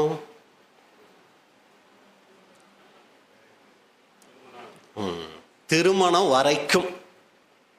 அதுக்கப்புறம் என்ன பண்ணக்கூடாதுன்னா ஆலோசனை கொடுக்கக்கூடாது, அவங்க விஷயத்தில் என்ன பண்ணக்கூடாது, தலையிடக்கூடாது. ஆனால் இன்னைக்கு பாருங்க எல்லாமே தலைகீழாக இருக்கும். திருமணம் வரைக்கும் என்னவே பண்ண மாட்டாங்க, எந்த ஆலோசனையும் கொடுக்கவே மாட்டாங்க, அவங்களும் கேட்கவே மாட்டாங்க. ஆனால் திருமணம் ஆன பின்னாடி தான் இவங்க என்ன பண்ண ஆரம்பிக்கிறாங்க, ஆலோசனை கொடுக்கவே ஆரம்பிக்கிறாங்க. இது இன்னைக்கு நிறைய குடும்பங்களில் குழப்பங்களுக்கு காரணம் என்ன தெரியுங்களா? தேவன் வைத்திருக்கிற அந்த ஒழுங்குமுறைகளை தெரியாததுனால தான். அதான் ஒரு சிஸ்டர், நான் ஏற்கனவே ஒரு சிஸ்டர் என்கிட்ட சொன்னாங்க. அதாவது திருமணம் ஆகிற வரைக்கும் பெண் பிள்ளைகளை என்னவே பண்ண மாட்டாங்கன்னா, அவங்க அப்பா அம்மா பேச்சை என்ன பண்ணவே மாட்டாங்க, கேட்கவே மாட்டாங்க. 6 மணிக்கு எந்திரினா எத்தனை மணிக்கு எந்திரிப்பாங்க சொல்ல மாட்டோம் அப்படிங்கிறீங்களா? 8 மணிக்கு எந்திரிக்கிறாங்கன்னு வச்சுக்கலாம், சரிங்களா? இப்படி என்ன சொன்னாலும் போமா போப்பா அப்படின்னு சொல்லி தான் இருந்துக்கிட்டே இருப்பாங்க. திருமணத்துக்கு அப்புறம் தான் என்ன பண்ணவே ஆரம்பிப்பாங்க, அப்பா அம்மா சொல்கிறத கேட்கவே ஆரம்பிப்பாங்க. டெய்லி ஃபோன் அடித்து அம்மா கிட்ட ஒவ்வொன்றும் கேட்டு கேட்டு செய்கிறது. ஆனால் அன்புக்குரிய சகோதர சகோதரிகளே, திருமணத்துக்கு அப்புறம் இதை அவங்க நிறுத்தணும். திருமணத்துக்கு முன்னாடி எவ்வளவு ஆலோசனைகள் வேணும்னாலும் அந்த பெற்றோர் அந்த பெண்ணுக்கு கொடுக்கலாம், இவங்களும் எவ்வளவு ஆலோசனைகள் வேணும்னாலும் பெற்றுக்கொள்ளலாம். ஆனால் திருமணம் ஆயிடுச்சுன்னா அதுக்கப்புறம் பெற்றோர், அதாவது தன்னுடைய பெற்றோர்கிட்ட ஆலோசனை கேட்கறத அவங்க என்ன பண்ணிடணும், நிறுத்தணும். இன்னைக்கு சகோதரர்கள்கிட்ட நீங்கள் கேட்டிங்கன்னா நிறைய குடும்பங்களில் பிரச்சனை, என்ன பிரதர் பிரச்சனை அப்படின்னு சொல்லி கேட்டால் அவங்க சொல்கிற காரியமே என்னன்னா, அவங்க அம்மா பேச்சை கேட்டுக்கிட்டு இங்கே செயல்படுறா பிரதர், அவங்க அப்பா பேச்சை கேட்டுக்கிட்டு செயல்படுறாங்க, இங்கே எங்கள் பேச்சை எதையுமே அவங்க என்ன பண்ணுறதே இல்லை, கேட்குறதே இல்லை. ஏன்னா இது தேவனுடைய ஒழுங்குமுறையை மீறுகிற ஒரு விஷயமா இருக்குது. அதுக்கப்புறம் இவங்க என்ன பண்ணணும், இவங்களுடைய குடும்பம் இதுக்குரிய ஆலோசனைகளை இங்கே தான் இவங்க வகுத்து இவங்க செயல்படக்கூடியவங்களா இருக்கணும். ஒரு சமயம் அவங்களா விரும்பி வந்து கேட்கும்போது அது வேற. அதாவது கணவன் மனைவியா சேர்ந்து வந்து ஒரு சில ஆலோசனைகள் கேட்குறாங்கன்னா அது கூட ஏதோ ஒரு வகையில் எடுத்துக்கொள்ளலாம், அதுவும் கூட தவறு தான். பெற்றவங்க, அதாவது பெண் பிள்ளைகள் வீட்டார்கிட்ட கேட்கறத கூடுமான வரைக்கும் தவிர்த்துக்கணும். ஏன்னா இவங்க வாழ்கிற குடும்பம் வேற. அப்போ ரொம்ப ஜாக்கிரதையாக இருக்கணும். இது போன்ற அப்போ பெற்றோர் என்ன முடிவுக்கணும்னா, பிள்ளைகளுக்கு மேரேஜ் பண்ணி கொடுக்குற வரைக்கும் அவங்க தங்களுடைய பிள்ளைகள் அவங்களுக்கு அவங்களுடைய காரியங்களில் தலையிடுகிறது நாகரீகமாக இருக்கும். அவங்க திருமணம் ஆன பின்னாடி அவங்க விஷயத்தில் தலையிட்டு கொண்டு ஆலோசனைகள் சொல்கிறதுங்கிறது அது அநாகரிகமாக மாறிடும். அது நிறைய குடும்பங்களை என்ன ஆகிடும்னா குழப்பத்தை உண்டாக்கக்கூடியதாக அங்கே மாறிடும். இப்போ என்ன கேள்வி அப்படின்னா, அவங்களா விரும்பி வந்து கேட்குறாங்க. பையன் இருக்கிற வீட்லேயே இருக்கட்டும், பையன் வீட்லேயும் இதே தாங்க. பையன் வீட்லேயும் இப்போ வந்து பையனுக்கு இப்போ வந்து மகனுக்கு வந்து திருமணம் பண்ணி கொடுத்தாச்சு அப்படின்னா அந்த மகன் அந்த மருமகள்ங்கிறது ஒரு தனி குடும்பம் ஆயிட்டாங்க. ஒட்டுக்கா இருக்கலாம், ஆனால் அவங்க ஒரு தனி குடும்பம் ஆயிட்டாங்க. அவங்களுக்கு மறுபடியும் நம்ம என்ன பண்ணிக்கிட்டே இருக்கக்கூடாதுன்னா, அவங்களா கேட்காம ஆலோசனை சொல்லக்கூடியவங்களா நாம இருக்கக்கூடாது. அவங்களா வரணும். அதுக்குன்னு பையனை தனியாக கூப்பிட்டு ஆலோசனை கொடுக்கறது இருக்கக்கூடாது. அதுவும் தவறு. அதுவும் தேவனுடைய ஒழுங்கை நம்ம மீறோம். நீ பாடுறா, இப்படி பண்ணு அப்படி பண்ணு, இது கூட நம்ம தவிர்த்தரணும். அவங்களா விரும்பி ஒரு குடும்பமாக வந்து எங்களுக்கு இந்த காரியத்தில் எங்களுக்கு என்ன பண்ணணும்னு தெரியலை, எங்களுக்கு ஆலோசனை கொடுங்க அப்படின்னு சொல்லி கேட்கும்போது அவங்க விஷயத்தில் தலையிடுறது தான் அது நாகரிகமாக இருக்குமே, தேவனுடைய ஒழுங்காக இருக்குமே ஒழிய தேவையில்லாமல் அவங்க குடும்பத்தில் நம்ம தலையிட்டாலும் கூட அது நிறைய பிரச்சனைகளை உருவாக்கும். ஏன் பிரதர் இதெல்லாம் பேசிட்டு இருக்கிறீங்க அப்படின்னா, தேவனுடைய தெய்வீக திட்டம் பூரா தெரிஞ்சு வச்சிருக்கிறோம். ஆனால் குடும்பத்தில் இது போன்ற சின்ன சின்ன விஷயங்களை நம்ம அநேக நேரங்களில் சிந்திக்காமல் விட்டுறோம். இது பார்த்தீங்கன்னா அன்புக்குரிய சகோதர சகோதரிகளே, இன்னைக்கு நிறைய இடங்கள்ல குழப்பத்தை உண்டாக்குது. நம்ம தேவனுடைய பிள்ளைகள்னு சொல்லிக்கிறோம், சாட்சி இல்லையே. பக்கத்து வீட்டார் முன்னாடி நம்ம ஒரு சாட்சி உள்ள வாழ்க்கை வாழ முடியலையே. காரணம் என்னது, தேவன் இப்படித்தான் நம்ம வாழணும்னு சொல்லி இருக்கிற அந்த ஒழுங்குமுறைகளை நம்ம மீறும்போது அங்கே குடும்பத்தில் பிரச்சனைகள் வருது. அந்த சகோதரி இந்த குடும்பத்துக்கு வந்துடுறாங்க, அங்கே பார்த்தா அந்த சகோதரன் எப்போ பார்த்தாலும் அம்மாவுடைய பேச்சையே கேட்டு செயல்படக்கூடியவராக இருக்கும்போது இந்த சகோதரியால் அந்த குடும்பத்தை இசைஞ்சு ஓட்ட முடியலை, அந்த குடும்பத்தில் வாழ முடியலை. அப்போ என்ன ஆயிடுது, ஒரு குடும்பத்துக்கு முன்னாடி நீங்கள் என்ன ஆலோசனைகள் வேணும்னாலும் உங்கள் பிள்ளைகளுக்கு கொடுக்கலாம். ஆனால் திருமணம் ஆன பிறகு அவங்களா வந்து இசைஞ்சு வந்து ஆலோசனைகள் கேட்டால் ஒழிய அவங்களுக்கு கொடுக்க வேண்டிய ஆலோசனைகளை அங்கே நம்ம நிறுத்தணும். இது ரொம்ப முக்கியமான ஒரு விஷயமா அங்கே இருக்குது. அப்போ அடுத்தவங்க தன் காரியத்தில் கவனம் செலுத்தணுங்கும் போது இதை தான் நம்ம ஆரம்பத்திலே சொன்னோம், இரத்த சம்பந்தமான உறவுகளிலும் கூட நாம ரொம்ப கவனமா ஆலோசனை சொல்கிற விஷயத்துல அங்கே இருக்கணும் அப்படின்னு கூட நம்ம பார்க்குறோம். சரி, இப்போ என்ன ஒரு கேள்வினா, எல்லாத்துக்கும் ஆலோசனை கொடுக்கலாமா பிரதர்? இப்போ வந்துட்டாங்க, ஆலோசனை கேட்டு வந்தால் நம்ம ஆலோசனை கொடுக்கலாம், இல்லைன்னா அவங்க விஷயத்தை தலையிட தேவையில்லை அப்படின்னு சொல்கிறோம். இப்போ அவங்க விரும்பி வந்து ஆலோசனை கேட்குறாங்க, எல்லாத்துக்கும் நம்ம ஆலோசனை கொடுக்கலாமா அப்படின்னு சொல்லி கேட்டால் கொடுக்கலாங்களா? அவங்களா விரும்பி வந்து கேட்குறாங்க. இப்போ நம்ம அவங்க கேட்குற எல்லாத்துக்கும் நம்ம ஆலோசனை கொடுக்கலாமா வேண்டாங்களா? கொடுக்கலாம். கொடுக்கலாமா வேண்டாங்களா? இப்போ நம்ம அதுக்கு யாருக்கிட்ட போகலாம்னா ஆண்டவராகி இயேசு கிறிஸ்துக்கிட்டே போயிடலாம். அவர் எல்லாத்துக்கும் ஆலோசனை கொடுத்தாரா அப்படின்னு சொல்லி பார்க்கும்போது வசனம் வாசிங்க. லூக்கா 12ஆம் அதிகாரம் 13, 14. லூக்கா 12ஆம் அதிகாரம் 13ஆம் வசனம் முதல். அப்பொழுது ஜனக்கூட்டத்தில் ஒருவன் அவரை நோக்கி, போதகரே, ஆஸ்தியை பாகம் பிரித்து என் வீதத்தை எனக்கு தரும்படி என் சகோதரனுக்கு கட்டளையிட வேண்டும் என்று கேட்டுக்கொண்டான். இப்போ ஒரு ஆலோசனை வந்து கேட்கிறாரு ஆண்டவராகிய இயேசு கிறிஸ்து கிட்ட. அப்பொழுது ஜனக்கூட்டத்தில் ஒருவன் அவரை நோக்கி, போதகரே, ஆஸ்தியை பாகம் பிரித்து என் வீதத்தை எனக்கு தரும்படி என் சகோதரனுக்கு கட்டளையிட வேண்டும் என்று கேட்டுக்கொண்டார். ஆண்டவராகிய இயேசு கிறிஸ்து ஒரு மெசேஜ் கொடுத்துட்டு இருக்கிறாரு. நிறைய பேர் இருக்கிறாங்க. அதில் ஒருத்தர் உட்கார்ந்து இருக்கிறவருக்கு, அடே நமக்கு அவர் ஒரு பிரச்சனையோடு வந்து உட்கார்ந்துருக்கிறார். என்ன பிரச்சனைனா சொத்து பிரச்சனை. அவருக்கும் அவங்க அண்ணனுக்கோ தம்பிக்கோ சகோதரனுக்கும் இவருக்கும் ஏதோ ஒரு பிரச்சனை. இவர் ரொம்ப நேர்மையாக பேசுகிறாரு, நீதியாக பேசுகிறாரு, சத்தியத்தை சத்தியமாக பேசுகிறாரு. அப்போ இந்த ஒரு விஷயத்தில் இவர்கிட்ட ஆலோசனை கேட்டு இவர் அந்த ஆலோசனையை கொடுத்தாருன்னா அது ரொம்ப நேர்த்தியாக இருக்குமே அப்படின்னு சொல்லி என்ன பண்ணுறாருன்னா, அப்பொழுது ஜனக்கூட்டத்தில் ஒருவன் அவரை நோக்கி, போதகரே, ஆஸ்தியை பாகம் பிரித்து என்னோட பங்கை எனக்கு தரும்படி என் சகோதரனுக்கு என்ன பண்ணுங்க, கொஞ்சம் சொல்லுங்க அப்படின்னு சொல்லி சொல்றாரு. சொன்ன உடனே இயேசு கிறிஸ்து என்ன சொல்றாரு? அதற்கு அவர், மனுஷனே, என்னை உங்களுக்கு நியாயாதிபதியாகவும் பங்கிடுகிறவனாகவும் வைத்தவன் யார் என்றார். அப்ப இங்க இயேசு கிறிஸ்து என்ன சொல்லிட்டார் அப்படின்னு சொல்லி நீங்க பாத்தீங்கன்னா, இங்க இவர் மத்தியஸ்தம் பண்ண கூப்பிடுறாரு, ஆனா அதை இவர் தவிர்த்துறாரு. இல்ல, என்னோட வேலை என்ன கிடையாது, இது கிடையாது. என்ன உங்களுக்கு நியாயாதிபதியாகவும் உங்க ஆஸ்தியை பங்கிட்டு கொடுக்கக்கூடிய அந்த வேலையை செய்யறதாவும் என்ன நியமித்தது யார்? பாருங்க, இயேசு கிறிஸ்துவுக்கு இல்லாத ஞானமா? அவர் அந்த இடத்துல அதை பிரிச்சு கொடுக்க சொல்லி அவர் முயற்சி எடுத்திருந்தார்னா அதை ரொம்ப சரியா செஞ்சிருப்பாரா, தப்பா செஞ்சிருப்பாருங்களா? ரொம்ப தெளிவா சரியா செஞ்சிருப்பாரு.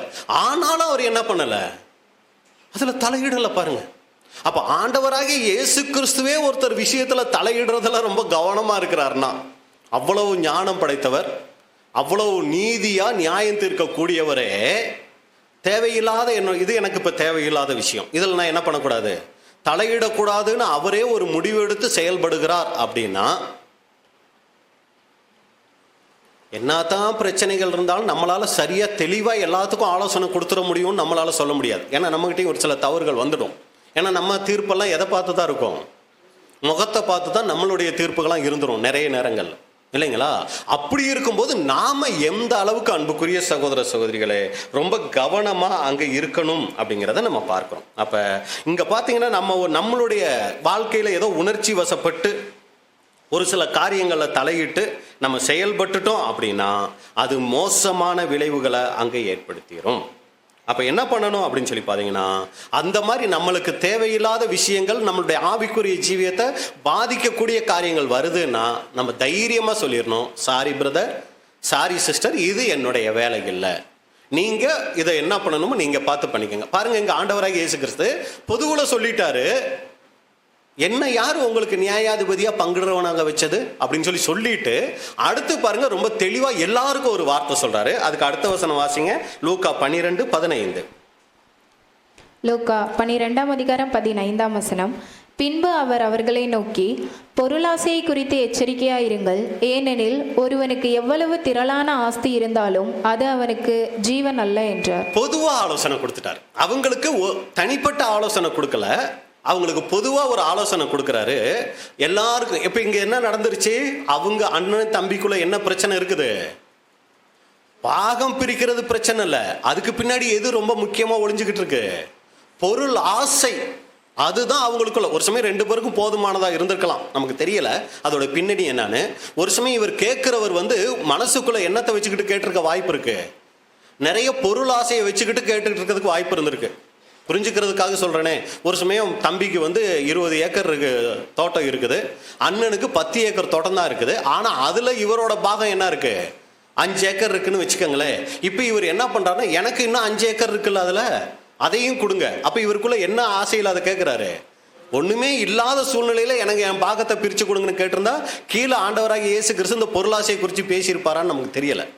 அப்ப இவர் கேட்டதே என்னன்னா, இவருக்கு ஏற்கனவே நிறைய இருக்கு, இது பத்தாது இன்னும் வேணும் அப்படின்னு சொல்லி என்ன பண்ணியிருக்கிறார்னா, அந்த அண்ணனுடைய பாகத்துல இருந்து இவர் கேட்டிருக்கிறார்.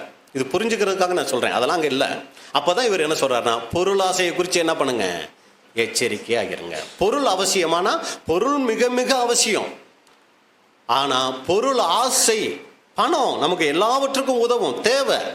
ஆனா அது எவ்வளவு இருக்குதுங்கிறது முக்கியம் இல்லை. அதை குறித்து நம்ம மைண்டு என்ன சொல்லுது, எவ்வளவு ஆசையா அது மேல நம்ம வச்சிருக்கிறோம், அதுல நம்ம என்ன பண்ணோம்னா ரொம்ப எச்சரிக்கை உள்ளவர்களா நாம அங்க இருக்கணும். எவ்வளவு திரளான ஆஸ்தி இருந்தாலும் அது அவர்களுக்கு ஜீவன் இல்லை. ரொம்ப புத்திசாலித்தனமா என்ன பண்ணிட்டாருன்னா, பொதுவா ஒரு காரியத்தை சொல்லிட்டாரு. இப்ப அந்த தம்பி உட்கார்ந்து கேட்டவருக்கு என்ன ஆயிருக்கும், அது கண்டிப்பா உணர்த்தப்பட்டிருக்கோம். ஓ, நம்ம ரொம்ப ஆசைப்பட்டு இருக்கோம், அதைத்தான் ஆண்டவராக இயேசு கிறிஸ்துங்க சொல்ல வராரு அப்படின்னு கூட அவர் திருந்தி இருக்கலாம், கூட நமக்கு வாய்ப்பு இருக்கும். அவர் திருந்தி இருக்க கூட வாய்ப்பு இருக்கலாம். அப்ப இதுல நம்ம புரிஞ்சுக்க வேண்டிய விஷயம் என்னன்னா, ஆண்டவராகிய இயேசு கிறிஸ்துவே அவர்கிட்ட ஒரு காரியம் வரும்போது அந்த விஷயத்துல தலையிடுகிறத அவரே அங்க தவிர்த்து கொண்டார் அப்படின்னு கூட நம்ம பார்க்கிறோம். அப்ப இதுவரைக்கும் நம்ம பார்த்துட்ட விஷயம் என்ன அப்படின்னா, நாட்கள் ரொம்ப மோசமான நாட்களா இருக்கு, ரொம்ப கொடிய காலத்தில் நம்ம இருந்துகிட்டு இருக்கிறோம். அப்ப இந்த கொடிய காலத்துல நம்ம ஒரு ஞானமுள்ள தேவனுடைய பிள்ளைகளா நடந்து கொள்ளணும்னா, ஞானமற்றவர்களைப் போல நடக்காம ஞானம் உள்ளவர்களைப் போல நடக்கணும். அந்த ஞானம் உள்ளவர் யாருன்னு பார்க்கும்போது இங்க ஆண்டவராக இயேசு கிறிஸ்து. அவர் கூட எப்படிப்பட்டவரா இருக்காருன்னா, அடுத்தவங்க விஷயத்துல தேவையில்லாம அவரை என்ன பண்ணல, தலையிடாதவரா இருக்கும்போது தேவனுடைய பிள்ளைகளான நாம ரொம்ப ஜாக்கிரதையா என்ன பண்ணோம்னா, நாம ஞானமுள்ள வாழ்க்கை இங்க வாழணும். நம்ம கண்ணுல உத்தரத்தை வைத்து கொண்டு அடுத்தவர்கள் கண்ணுல இருக்கிற துரும்ப எடுக்கிறதுக்கு வகை தேடக்கூடாது. மற்றவங்க விஷயத்துல எதுல தலையிடணும் எதுல தலையிடக்கூடாதுங்கிறதுல ஒரு தெளிவு தேவனுடைய பிள்ளைகளான நமக்குள்ள அங்க இருக்கணும். ஏன் அது போல தலையிடுறோம், நமக்குள்ள பெருமை மேட்டுமை இருந்தா எப்ப பார்த்தாலும் அடுத்தவங்க விஷயத்துல தலையிடுறதுக்கும் ஆலோசனை சொல்றதுக்கும் விரும்புவோம். அப்ப நம்ம அதை தவிர்த்து கொள்ளணும். அடுத்து மற்றவங்க விஷயத்துல தலையிடுறது கொலை செய்யறதுக்கும் திருடுறதுக்கும் பொல்லாங்கு செய்கிறதற்கும் அங்க சமப்படுத்தி அங்க பவுல் அங்க ஆலோசனை கொடுக்கறத பார்க்கிறோம். அடுத்து நீங்க பாத்தீங்கன்னா, எப்போ ஒருத்தர் விஷயத்துல தலையிடலானா அவங்களா வந்து மனப்பூர்வமா வந்து கேட்கும்போது ஞானமா சொல்லணும். எல்லாத்துலயும் நம்ம என்ன பண்ணிடக்கூடாது, தலையிட்டக்கூடாது. இப்ப நான் கொடுக்கக்கூடிய அந்த ஆலோசனை அவங்கள தேவ பக்தி உள்ளவர்களா ஆக்குமா, தேவனுக்கு சாட்சி உள்ளவர்களா மாத்துமா, இல்லை என்ன ஒரு தேவனுடைய பிள்ளைங்கிறத அங்க நிரூபிக்குமா, இது அவங்களுக்கு பக்தி விருத்தியை உண்டாக்குமா, இதையெல்லாம் யோசிக்கணுங்க. வந்துட்டாங்கப்பா, என்னையும் ஒரு மனுஷன்னு மதிச்சு ஆலோசனை கேட்க வந்துட்டாங்க, நான் இப்ப கொடுக்கலன்னா என்னை பத்தி என்ன நினைப்பாங்க அப்படின்னு சொல்லி நம்ம என்ன ஆயிடக்கூடாது, நம்மளுடைய ஞானத்தை அங்க வெளிப்படுத்திடக்கூடாது. அது ஞானமுள்ள வாழ்க்கை இல்லை. ஞானமாய் நடந்து கொள்ளணும் அன்புக்குரிய சகோதர சகோதரிகளை. அப்ப என்ன பண்ணணும், நாம அப்படி ஒருத்தருக்கு ஆலோசனை கொடுக்கிறோம், அவங்க விஷயத்துல தலையிடுறோம்னா அது அவங்களுக்கு பக்தி விருத்தியை உண்டாக்கக்கூடியதா அங்க இருக்கணும். இன்னொரு வசனம் கூட வாசிக்கலாம். ரோமர் 15:1-2. ரோமர் 15:1 முதல், அன்றியும் பலமுள்ளவர்களாகிய நாம் நமக்கே பிரியமாய் நடவாமல் பலவீனருடைய பலவீனங்களை தாங்க வேண்டும். நம்மில் ஒவ்வொருவரும் பிறனுடைய பக்தி விருதிக்கு ஏதுவான நன்மை உண்டாகும்படி அவனுக்கு பிரியமாய் நடக்க கடவன். நல்ல கவனிங்க, நம்மில் ஒவ்வொருவனும் பிறருக்கு நன்மை உண்டாகும்படி பக்தி விருத்தி உண்டாக நடக்க வேண்டும். அப்ப நாம எந்த ஒரு காரியத்துல தலையிட்டாலும் அது அவங்கள பக்தி விருத்தி அடைய செய்யுமா அப்படிங்கிறத யோசிச்சு பார்த்து நம்ம செயல்படணும். அன்புக்குரிய சகோதர சகோதரிகளை, ஒரு சமயம் அப்படி இல்லாம நம்ம செயல்பட்டோம்னா அது தேவனுடைய வார்த்தையை மீறக்கூடியதா மாறிடும். 1 தெசலோனிக்கேயர் 4:12. 1 தெசலோனிக்கேயர் 4:12. நாங்கள் உங்களுக்கு கட்டளையிட்டபடியே அமைதியில் உள்ளவர்களாய் இருக்கும்படி நாடவும், உங்கள் சொந்த அலுவல்களை பார்க்கவும், உங்கள் சொந்த கைகளினாலே வேலை செய்யவும் வேண்டும் என்று உங்களுக்கு புத்தி சொல்லுகிறோம். பாருங்க எவ்வளவு தெளிவா சொல்லிட்டாருன்னு. நாங்கள் உங்களுக்கு கட்டளையிட்டபடியே, இது ஒரு கட்டளையாவே சொல்றாரு, அமைதல் உள்ளவர்களாய் இருக்கும்படி நாடவும். தேவையில்லாத பிரச்சனையில எல்லாம் என்ன பண்ணிக்கிறாதீங்க, போய் தலையிட்டுக்கிட்டு பாடுபடாதீங்க. உங்கள் சொந்த அலுவல்களை பார்க்கவும். இந்த சொந்த அலுவல்களை பார்க்கவுங்கிறதுக்கு தான் என்னதுங்க, உங்க ஜோலிய நீங்கள் பாருங்கள், மைண்ட் யுவர் ஓன் பிஸ்னஸ். இதைத்தான் அங்கே என்ன பண்ணிட்டார்னா தெளிவாக அப்போஸ்தலன் பவுல் அங்கே காரியமாக சொல்லிட்டார். அப்போ அன்புக்குரிய சகோதர சகோதரிகளை நம்மளே சிந்திச்சு பார்ப்போம். நம்ம இந்த உலகத்தில், இந்த பொல்லாங்கு நிறைஞ்ச உலகத்தில் ஞானமுள்ள வாழ்க்கை நாம் இப்போ வாழ்கிறோமா? இல்லை அடுத்தவங்க விஷயத்துல எல்லாம் தேவையில்லாமல் தலையிட்டு கொண்டு ஒரு ஞானமில்லாத வாழ்க்கை வாழக்கூடியவர்களா நாம் இருக்கிறோமா?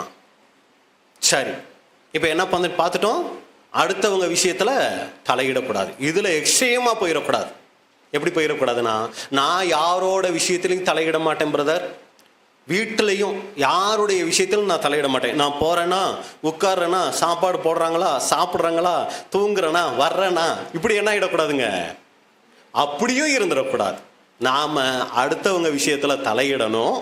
அது எங்கே அப்படின்னு சொல்லி பார்த்தீங்கன்னா, நம்மளுடைய சொந்த குடும்பத்தில் கணவன் மனைவிக்கு செய்ய வேண்டிய கடமையை என்ன பண்ணணும், சரிவர செய்யணும். நீங்கள் தானே பிரதர் சொல்லிட்டீங்க, உங்கள் வேலையை மட்டும் நீங்கள் பாருங்கள், அடுத்தவங்க விஷயத்தில் தலையிடாதீங்கன்னு சொல்லி.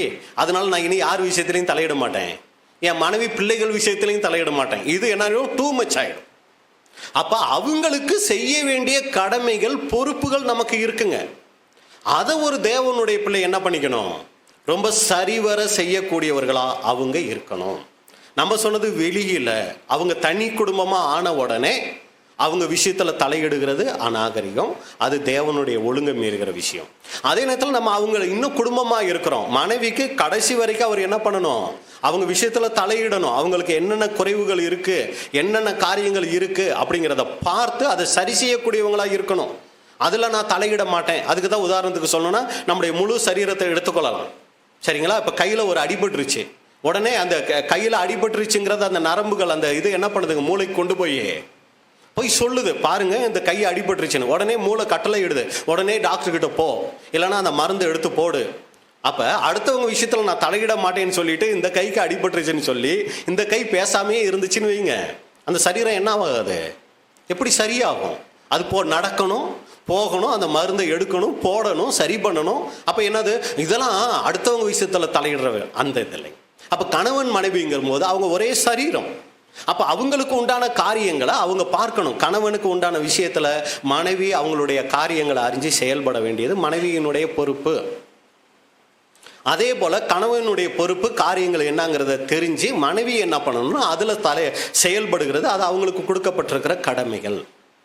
அப்போ அடுத்தவங்க விஷயத்தில் தலையிடக்கூடாதுங்கிறதுக்காக நம்ம குடும்ப விஷயத்துலையும் நம்ம தலையிடாமல் இருந்துட்டோம்னா அது ரொம்ப தவறாக போயிடும். இதுலையும் கூட நம்ம பேலன்ஸ் பண்ணக்கூடியவங்களா நாம் அங்கே இருக்கணும். அன்புக்குரிய சகோதர சகோதரிகளே, சரி, இப்போ முதல் காரியம் நம்ம பார்த்துட்டோம். நாம் இந்த பூமியில் ஒரு ஞானமுள்ளவர்களாய் நடந்து கொள்ளணும்னா தன் காரியத்தில் என்ன பண்ணணுங்க, கவனம் செலுத்தக்கூடியவர்களாக இருக்கணும். இப்போ ரெண்டாவது காரியம் என்ன அப்படின்னு சொல்லி பார்த்தீங்கன்னா, நாம் ஞானமுள்ளவர்களாய் நடந்து கொள்ளணும்னா ஒரு தேவனுடைய பிள்ளை செய்ய வேண்டிய இரண்டாவது காரியம், இந்த உலகத்தில் பொறுமை உள்ளவர்களா அவங்க இருக்கணும். ரொம்ப முக்கியம் பொறுமை. அப்போ ஒரு தேவனுடைய பிள்ளை வாழ்க்கையில் பொறுமையாக இருக்கணும், அதே நேரத்தில் பொறுமையாக இல்லாமலும் இருக்கணும். எதில் பொறுமையாக இருக்கணும், எதில் பொறுமையாக இருக்கக்கூடாது அப்படிங்கிறதுல நம்ம ஒரு தெளிவு உள்ளவர்களாக இருக்கணும். அதுதான் ஞானமுள்ள வாழ்க்கை. அப்போ பொறுமை எதில் இருக்கணும், எதில் இருக்கக்கூடாது அப்படின்னா இதுவும் கூட தலைகீழாக இருக்கும். எப்படின்னா, இப்போ நம்ம இந்த உலகம் எப்படிப்பட்டதாக இருக்குன்னா ரொம்ப மோசமான ஒரு உலகமாக இருக்கு இல்லைங்களா? அப்போ நிறைய பலகீனத்துக்குள்ளே நம்ம போகிறதுக்கு நிறைய வாய்ப்புகள் இருக்குங்க. எல்லாம் இருக்கீங்களா? ரொம்ப பலகீனத்துக்குள்ளே நம்ம போகிறதுக்கு நிறைய வாய்ப்பு. விழுந்தா வீட்டை விட்டு என்ன படுக்கையை விட்டு எழுந்தாலே பாவ சிந்தனைகள், பாவ காரியங்கள் நம்மளை மேற்கொள்றதுக்கு நிறைய ஏதுக்கள் இன்னைக்கு உலகத்தில் நிறைஞ்சு கிடக்குங்க. பஸ்ஸில் ஏறினோம்னா என்ன தான் வருது, பஸ்ஸில் ஃபுல்லாக சினிமா பாட்டுகள் தான். பார்த்தீங்கன்னா காலையில் 6 மணிக்கு ஏதாவது பஸ் ஏறிட்டோம்னா அவங்க பக்தியில் என்ன பாட்டை போட்டு விட்டுறாங்க, ஃபுல்லாக இந்துக்கள் பாட்டை போட்டு விட்டுறாங்க. பஸ்ஸை விட்டு இறங்கினா நம்ம வாயில் எது வருது? ஏன்னா அது காது கேட்டு உள்ளே போயிடுது இல்லைங்களா? அப்போ பாருங்க, எல்லாமே என்ன இருக்குன்னா உலகம் முழுக்க ஃபுல்லாக தீமை நிறைஞ்சு இருக்குங்க. இதில் ஒரு தவறுக்குள்ளே போகிறதோ, ஒரு விழுகைக்குள்ளே போகிறதோ, பலகீனமான குணலட்சணங்களை வெளிப்படுத்துறதோ சகஜம். எல்லாம் இருக்கீங்களா? புரியுதுங்களா? அப்போ பாருங்க, இப்போ யதார்த்தமாக நம்ம ஒரு சில பலகீனமான கோவப்பட்டுருவோம், இல்லை ரொம்ப எரிச்சல் பட்டுருவோம், ஒரு சில ஏதாவது தேவையில்லாத ஒரு சில வார்த்தைகள் நம்ம பேசிடுவோம். நம்ம அப்படி விரும்பி செய்கிறதில்ல, விரும்பி செய்கிறவங்களையும் நான் சொல்லலை. விரும்பாமல் நம்ம என்ன பண்ணிடுவோம்னா நிறைய நேரங்களில் அப்படி வெளிப்படுத்திடுவோம். உதாரணத்துக்கு இப்போ நான் சொன்ன மாதிரியே ஒரு பஸ்ஸில் ஏறிட்டோம். நம்ம ரொம்ப காலத்து ஆளுங்க இல்லைங்களா, சின்னவங்கள சொல்லலை, பெரியவங்கள சொல்கிறேன். அந்த காலத்தில் ஒரு சமயம் என்ன பண்ணியிருப்போம், நிறைய சினிமா பாடல்களை என்ன பண்ணியிருப்போம், ரொம்ப விரும்பி கேட்டிருப்போம். இப்போ பஸ்ஸில் ஏறி உட்காந்துட்டோம், அந்த மாதிரி ஒரு பாட்டு பஸ்ஸில் போட்டுட்டான், என்ன ஆகும்? கேட்கக்கூடாதுன்னு நினச்சாலும் காது என்ன பண்ணிக்கிட்டு இருக்கோம், அதை கேட்டுகிட்டே இருக்கும். பஸ்ஸை விட்டு கீழே இறங்கின உடனே எது வாயில் வந்துடும், அந்த பாட்டு கொஞ்சம் வந்துடும். வந்த உடனே நம்ம என்ன பண்ணிடுவோம், உடனே சே என்னது இந்த பாட்டெலாம் என் வாயில் வருது, இதெல்லாம் நான் பாடக்கூடாது இல்லை, உடனே நம்ம என்ன பண்ணிக்குவோம், அதில் என்ன ஆகிடுவோம்னா பொறுமை காமிச்சிருவோம். சே இதெல்லாம் தப்பு, அப்படியெல்லாம் செய்யக்கூடாது. இதே மாதிரி நம்ம சகோதரர் ஒருத்தர் வாயில் யதார்த்தமாக ஒரு சினிமா பாட்டை பாடிட்டார், என்ன பண்ணுவோம்? புரியுதுங்களா நான் சொல்ல வர விஷயம்? என்ன பிரதர் இவர் உடன்படிக்கை பண்ணிட்டேங்கிறாரு, இப்படியெல்லாம் இருக்கிறாரு, இவர் என்ன பாடுறாரு, சினிமா பாட்டெல்லாம் பாடுறாரு. உடனே என்ன தெரியுங்களா பண்ணுவோம், நியாயம் தீர்த்துருவோம். குடும்பத்தில் நிறைய நேரங்களில் ஒரு சில பலகீனமான சூழ்நிலைகளில் என்ன பண்ணிடுவோம், ஒரு சில வார்த்தைகள் நம்ம பேசிடுவோம். அவங்கள கொஞ்சமாச்சும் அறிவு இருக்கா, இப்படியெல்லாம் செய்யலாமா, இப்படியெல்லாம். நான் அப்படியெல்லாம் பேசுறதுக்கு வாய்ப்பு கம்மி தானே வைங்க, இல்லை உதாரணத்துக்கு புரிஞ்சுக்கிறதுக்காக சொல்கிறேன். இப்படி நம்ம பேசிடுறோம், சரிங்களா? இப்போ நம்ம என்ன பண்ணிடுறோம், பலகீனத்தில் பிரதர் ஏதோ ஆசைப்பட்டு அப்படி அவசரப்பட்டு அப்படி பேசிட்டேன் பிரதர், சீனி அப்படி பேசக்கூடாது, ஆண்டவரை என்ன பண்ணுங்க, என்னை மன்னிச்சிருங்கப்பா அப்படின்னு சொல்லி சரியாயிக்குவோம். இதே இன்னொருத்தர் பேசுறத நம்ம கேட்டுட்டோம், என்ன பண்ணுவோம், என்ன அந்த சிஸ்டர் இப்படியெல்லாம் பேசிட்டு இருக்காங்க, ஃபுல்லாக உலகத்துக்குள்ள இருக்காங்க, இவங்களாம் எதுக்கு தான் உடன்படிக்கை பண்ணாங்களோ. ஆனால் கொஞ்சம் நல்லா சிந்திச்சு பார்த்தோம்னா நம்மளே நிறைய நேரங்கள் என்ன பண்ணிக்கிட்டு இருப்போம், அந்த தப்பை நாம செஞ்சுக்கிட்டு இருப்போம்.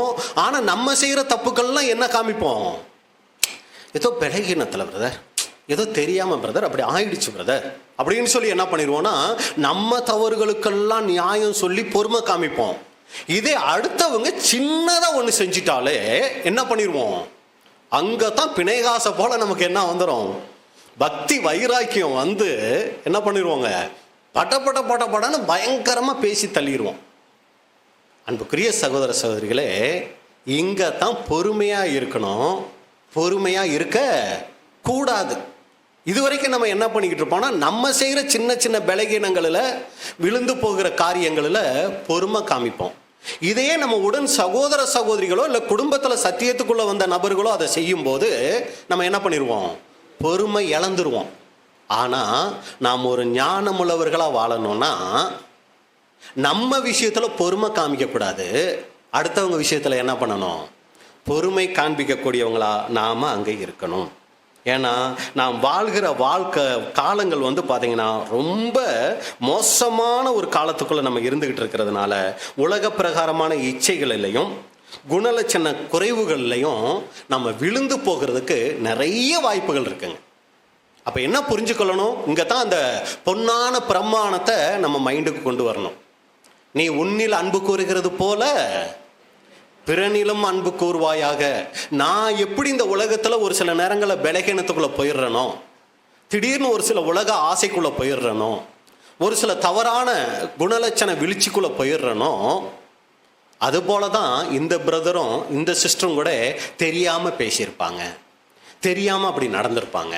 அப்படிங்கிற அளவுக்கு என்ன பண்ணோன்னா அந்த கோல்டன் ரூல்குள்ளே நம்ம என்ன பண்ணோன்னா நம்மளை அங்கே கொண்டு வரணும். அன்புக்குரிய சகோதர சகோதரிகளே, அப்போ சகோதரர்கள் சொல்லும்போது நாம் மற்றவர்கள் மேல் அனுதாபமும் உருக்கமான இரக்கம் உள்ளவர்களா நாம் இருக்கணும். ஏன்னா நம்ம வாழ்கிற காலம் கொடிய காலம், பாவம் நிறைந்த காலம், நாம் அடிக்கடி பலகீனத்தில் விழுந்து விடுகிறோம். அதுபோல மற்றவர்களும் விழுகிறதற்கு வாய்ப்பு உண்டு.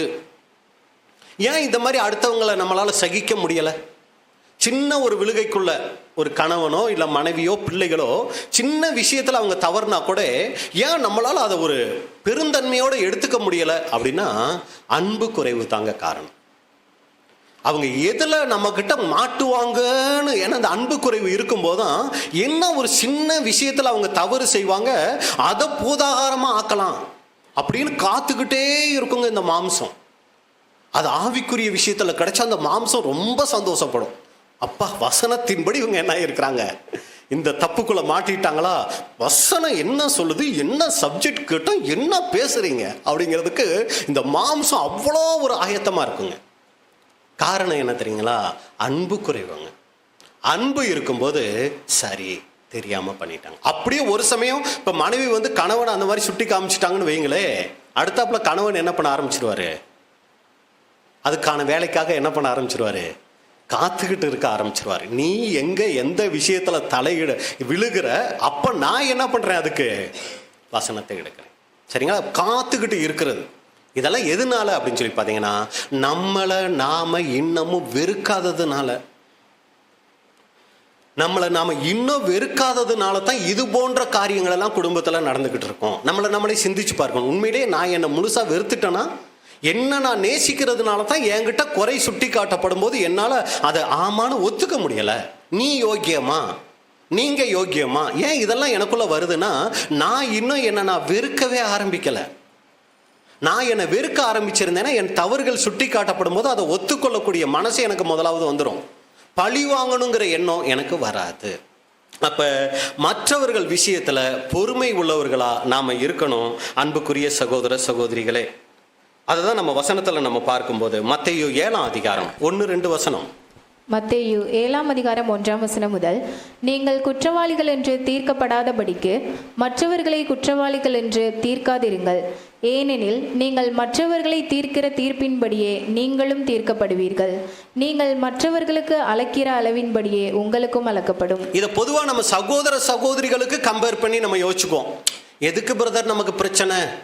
அந்த பிரதரை நம்ம ஏதாவது சொல்லி நம்மளே சரியில்லை அப்படின்னு சொல்லி நம்ம என்ன பண்ணிக்கணும்? அட்ஜஸ்ட் பண்ணிக்குவோம். ஆனால் குடும்பம்னு வரும்போது இந்த வசனம் நமக்கு ஞாபகத்துக்கே வராதுங்க. குடும்பத்திலையும் இந்த வசனத்தை நம்ம உரிமை பாராட்டணும். குடும்பத்தில் கணவன் மனைவி பிள்ளைகள் விஷயத்திலையும் இதை நம்ம உரிமை பாராட்டணும். நாம குற்றவாளிகள் என்று தீர்க்கப்படாதபடிக்கு மற்றவர்களை குற்றவாளிகள் என்று தீர்க்காதீங்க. அதாவது அவங்க ஆவிக்குரிய ஜீவிதத்தில் வளர்றதுக்கு ஆலோசனைகள் கொடுக்கலாம். ஆனால் தீர்ப்பு செய்யக்கூடிய அதிகாரத்தை நம்ம கையில் எடுத்துக்க கூடாது. ஏன்னா நாம எந்த அளவில் அளக்கிறோமோ அதே அளவில் தான் நமக்கும் அளக்கப்படுங்கிறத நம்ம மறந்துடக்கூடாது. அன்புக்குரிய சகோதர சகோதரிகளே, அப்போ கணவன் மனைவி விஷயத்திலையும் கூட ரொம்ப ஜாக்கிரதை உள்ளவர்களா, ஞானம் உள்ளவர்களா, அதான் நம்ம ஆரம்பத்திலே பார்த்துட்டோம், ஞானமுள்ள வாழ்க்கை வாழக்கூடியவர்களா நாம இருக்கணும். இப்போ பிள்ளைகள்கிட்ட நம்ம பார்த்துட்டோம் ஒரு சில பலகீனங்கள், ஒரு சில தவறுகள் நம்ம பார்த்துட்டோம். அதுக்கு என்ன பண்ணணும்? கண்டித்து வளர்க்கிறது ரொம்ப நல்லது. தேவனுடைய சத்தியத்தை சொல்லி அவர்களை வளர்க்கிறது ரொம்ப நல்லது. அதே நேரத்தில் பொறுமை, அது ரொம்ப ரொம்ப முக்கியம் அன்புக்குரிய சகோதர சொல்லி. ஏன்னா அவங்க கிட்ட காணப்படுகிற ஒரு சில தவறுகள் நம்மளுடைய ஜென்ம சுபாவமா இருக்கலாம். எல்லாம் இருக்கீங்களா? கவனிக்கிறீங்களா? புரியுதுங்களா? அதாவது அவர்கள்கிட்ட நம்ம பார்க்கிற ஒரு சில தவறுகள் அது எங்க இருந்து வந்ததா இருக்கலாம்? நம்ம ஜென்ம சுபாவத்துல இருந்து வந்ததா இருக்கலாம். பாரு அப்பே மாதிரியே நடக்கிறான், பாரு அப்பே மாதிரியே பேசுறான், இதெல்லாம் நம்ம ஒத்துக்குவோம், இதெல்லாம் நல்லா இருக்குன்னு ஒத்துக்குவோம். அதே போலதான் நம்ம கிட்ட இருக்கிற ஒரு சில பலகீனங்களும் அது ஜென்ம சுபாவத்திலிருந்தே அவங்களுக்கு வந்திருக்கும். அவங்க ஒரு ஆவிக்குரிய ஜீவிய வளர்ச்சிக்கு வரும்போது, அவங்க தேவனுக்குள்ள வளரும் போது அது தேவனுடைய ஆவியில் அவங்க என்ன பண்ணிடுவாங்க?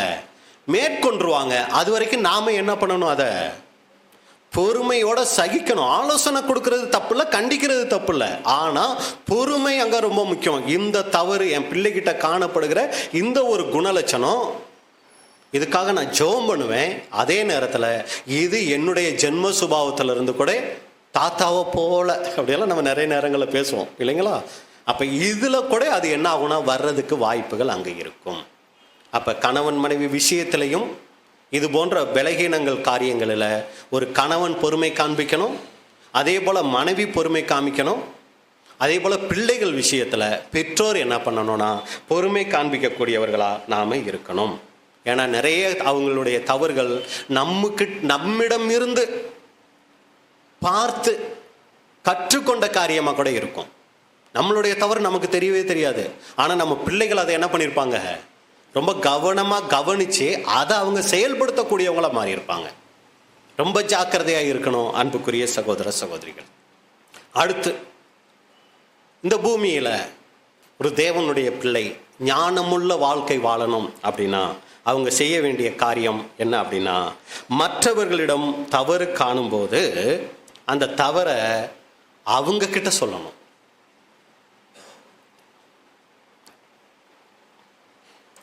மற்றவர்களின் தவறை அவர்களிடம் சொல்ல வேண்டும். இது மட்டும்தாங்க ரொம்ப கஷ்டமான ஒரு காரியம். ஒருத்தர்கிட்ட ஒரு தவறை பார்த்துட்டோம் அப்படின்னா என்ன பண்ணுவாங்க? அதை ஒரு மாதிரி தூக்க வர மாதிரி இருக்கோ இல்லைங்களா? ஒருத்தர்கிட்ட ஒரு தவறை பார்த்துட்டா என்ன பண்ணுவோம் அப்படின்னா, அவர்கிட்ட மட்டும் சொல்ல மாட்டோம், கூடுமான வரைக்கும் என்ன பண்ணுவோம், எல்லாருக்கிட்டையும் சொல்லுவோம். ஆனால் சம்பந்தப்பட்டவர்கிட்ட நம்ம என்ன பண்ண மாட்டோம், இதை சொல்ல மாட்டோம். சம்பந்தப்பட்டவர்கிட்ட சொன்னா தான் அவர் தன்னுடைய தவறை திருத்திக்கிறதுக்கு, சரி பண்ணிக்கிறதுக்கு ஒரு வாய்ப்பு கிடைக்கும். ஆனால் நம்ம என்ன பண்ண மாட்டோம்னா, அவர்கிட்ட மட்டும் சொல்ல மாட்டோம், மற்றவங்க எல்லார்கிட்டையும் என்ன பண்ணுவோம்னா சொல்லுவோம். இது ஞானமுள்ள வாழ்க்கை அல்ல. அப்போ அன்புக்குரிய சகோதர சகோதரிகளே, மற்றவர்கள்கிட்ட தவறு காணப்படும் போது அவங்க கிட்ட சொல்லணுமே ஒழிய மற்றவங்க கிட்ட சொல்லக்கூடாது. கூடுமான வரைக்கும் அதை சொல்லாமல் இருக்கிறதுக்கு, அதாவது மற்றவங்க கிட்ட சொல்லாமல் இருக்கணும் ஒன்று, ரெண்டாவது அதை மூடுறதுக்கு முயற்சி செய்யணும். எல்லாரையும் பார்க்குறவங்க கிட்ட எல்லாம் போய் போய் பாருங்க அந்த பிரதர், பாருங்க இந்த சிஸ்டர் அப்படின்னு சொல்லக்கூடியவங்களா இருக்கக்கூடாது. அதை மறைக்கக்கூடியவர்களாக நாம் இருக்கணும். ஏன் பிரதர் அப்படி இருக்கணும் அப்படின்னா, அது தேவ சுபாவம். இன்னைக்கு நம்ம நிறைய தப்பு பண்ணிட்டோம். தேவன் நம்ம செஞ்ச தப்பையெல்லாம் யாருக்கிட்ட எல்லாம் போய் சொல்றாருங்க? எல்லாம் இருக்கீங்களா? இப்போ நம்ம ஒரு தப்பு செஞ்சிட்டோம், ஆண்டவர்கிட்ட போய் சொல்கிறோம், ஆண்டவரே, நம்ம சொல்லலைன்னாலும் அவருக்கு தெரியும், இருந்தாலும் நம்ம போய் சொல்கிறோம், ஆண்டவரே இந்த மாதிரி நான் ஒரு தப்பு செஞ்சுட்டேன், என்ன மன்னிச்சுக்கங்கன்னு. அப்படியா, இரு அப்படின்னு சொல்லிட்டு போயிட்டு, பாரு உங்கள் வீட்டுக்காரரு இந்த மாதிரி தப்பெல்லாம் பண்ணியிருக்கிறார் அப்படின்னு சொல்லி நம்ம மனைவி கிட்ட போய் சொல்லுவாரா?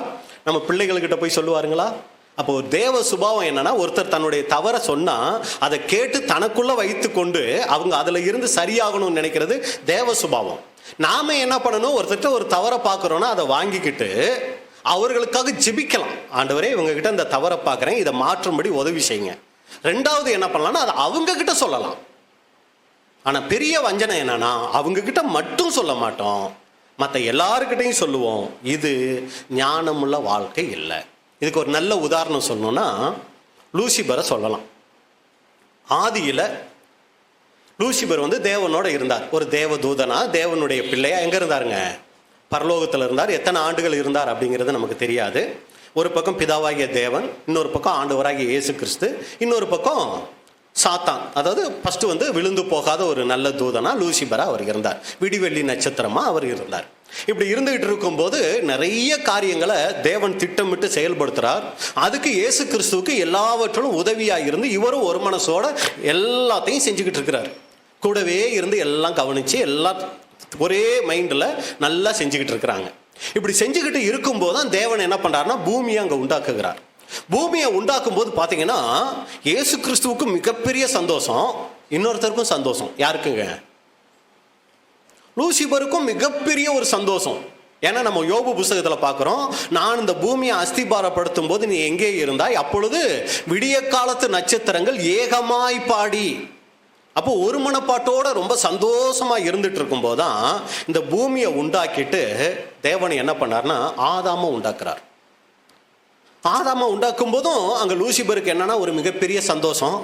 அப்பா ஒரு மனிதன் அங்கே உண்டாக்கி இருக்கிறார், இங்கே ஏதோ ஒரு குடியிருப்பை உண்டாக்க போறார். ஓகே, இப்போ அடுத்து என்ன பண்ணிட்டார்னா, லூசிபரை கூப்பிட்டு நீங்கள் போய் என்ன பண்ணுங்க, இந்த பூமியில் என்னை பற்றி ஜனங்களுக்கு கற்றுக் கொடுங்க, ஆதாமுக்கு என்னை பற்றி சொல்லி கொடுங்க அப்படின்னு சொல்லிட்டார். இப்போதான் இவருக்குள்ள என்ன, நம்ம எனக்கு தெரிஞ்ச விஷயம் தான், இப்போதான் இவருக்குள்ள என்ன வந்துச்சு, அந்த ஒரு விழுகை வருது.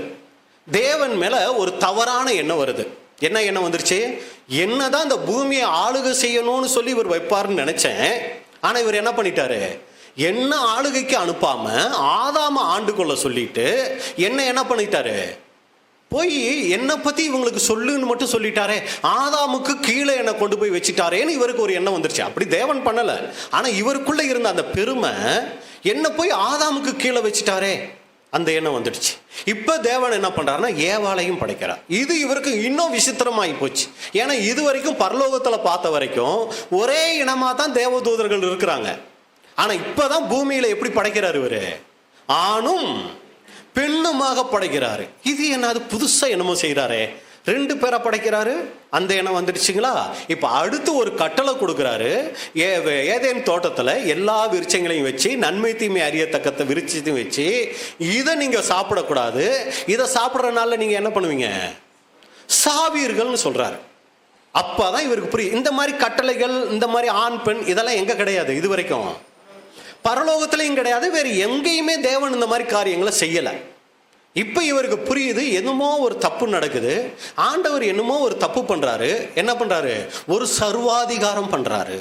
இவர் இஷ்டத்துக்கு ஆணும் பெண்ணுமா உண்டாக்குறாரு, ஒரு மரத்தை வைக்கிறாரு, எல்லா விருட்சத்தின் கனியும் சாப்பிடலாங்கிறாரு, இதை மட்டும் சாப்பிட வேணாங்கிறாரு, ரொம்ப மோசமா செயல்படுறாரு அப்படின்னு இவருக்குள்ள பிதாவாகிய தேவன் மேல ஒரு தவறான அபிப்பிராயம் வந்துடுச்சு.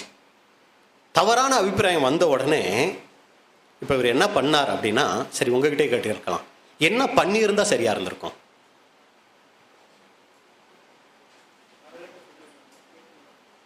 என்ன பண்ணியிருக்கோன்னா, நேராக போய் பிதாவே எனக்கு ஒரு சின்ன டவுட் அப்படின்னு இருக்கலாம். அப்போ பிதா என்னப்பா அப்படின்னு கேட்டிருப்பாரு. ஏன் பிதாவே என்ன இந்த பூமியில் ஆளுகைக்கு நீங்கள், நான் அப்படித்தான் எதிர்பார்த்தேன், இந்த பூமியில் என்ன நீங்கள் ஆளுகைக்கு வைக்காம நீங்கள் ஆதாமையும் பார்த்து நீங்கள் பூமியை ஆண்டு கொள்ளுங்கள்னு சொல்லிட்டு என்னை போய் ஒரு சாதாரண அவங்களுக்கு உங்களை பற்றி சொல்லி கொடுக்க மட்டும் சொல்லிட்டீங்க. எனக்கு ஒரு சின்ன சந்தேகம், ஏன் இப்படி பண்ணுனீங்க அப்படின்னு கேட்டிருக்கலாம்.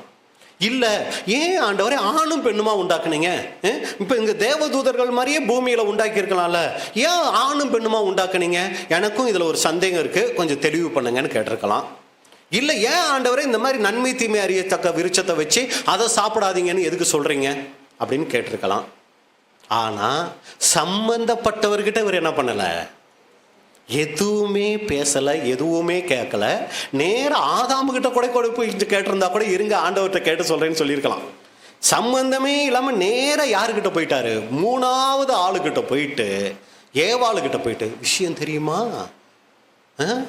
என்ன சொன்னார் உங்ககிட்ட, இந்த ஏதேன் தோட்டத்தில் இருக்கிற எல்லா கனியும் புசிக்கலாம், ஆனால் இந்த நன்மை தீமை அறியத்தக்க விருட்சத்து கனியை மட்டும் சாப்பிடக்கூடாது, தொடக்கூடாதுன்னு சொல்லிட்டேன். ஐயே அதெல்லாம் சும்மா, அதெல்லாம் அப்படியெல்லாம் ஒன்றுமே கிடையாது, சரியா?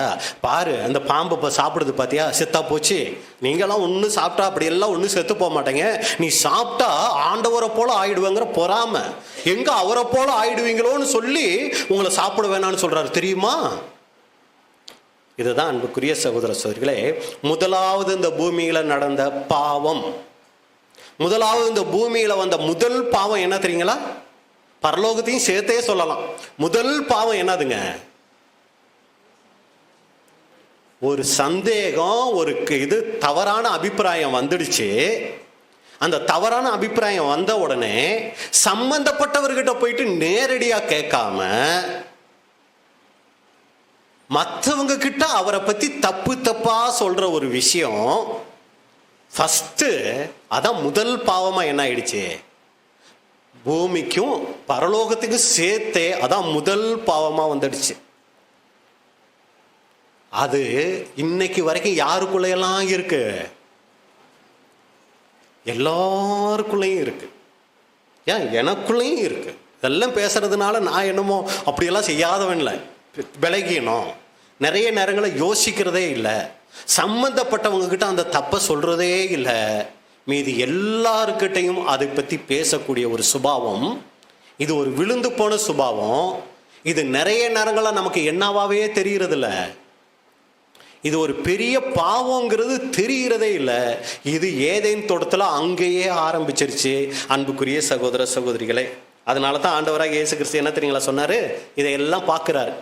எப்போவுமே ஒரு பிரச்சனைனாப்பா ஃபஸ்ட்டு என்ன பண்ணுங்க, சம்பந்தப்பட்ட ஆளுகிட்ட போய் சொல்லுங்க. வசனம் வாசிச்சிடலாம், மத்தேயு 18:15. மத்தேயு 18:15.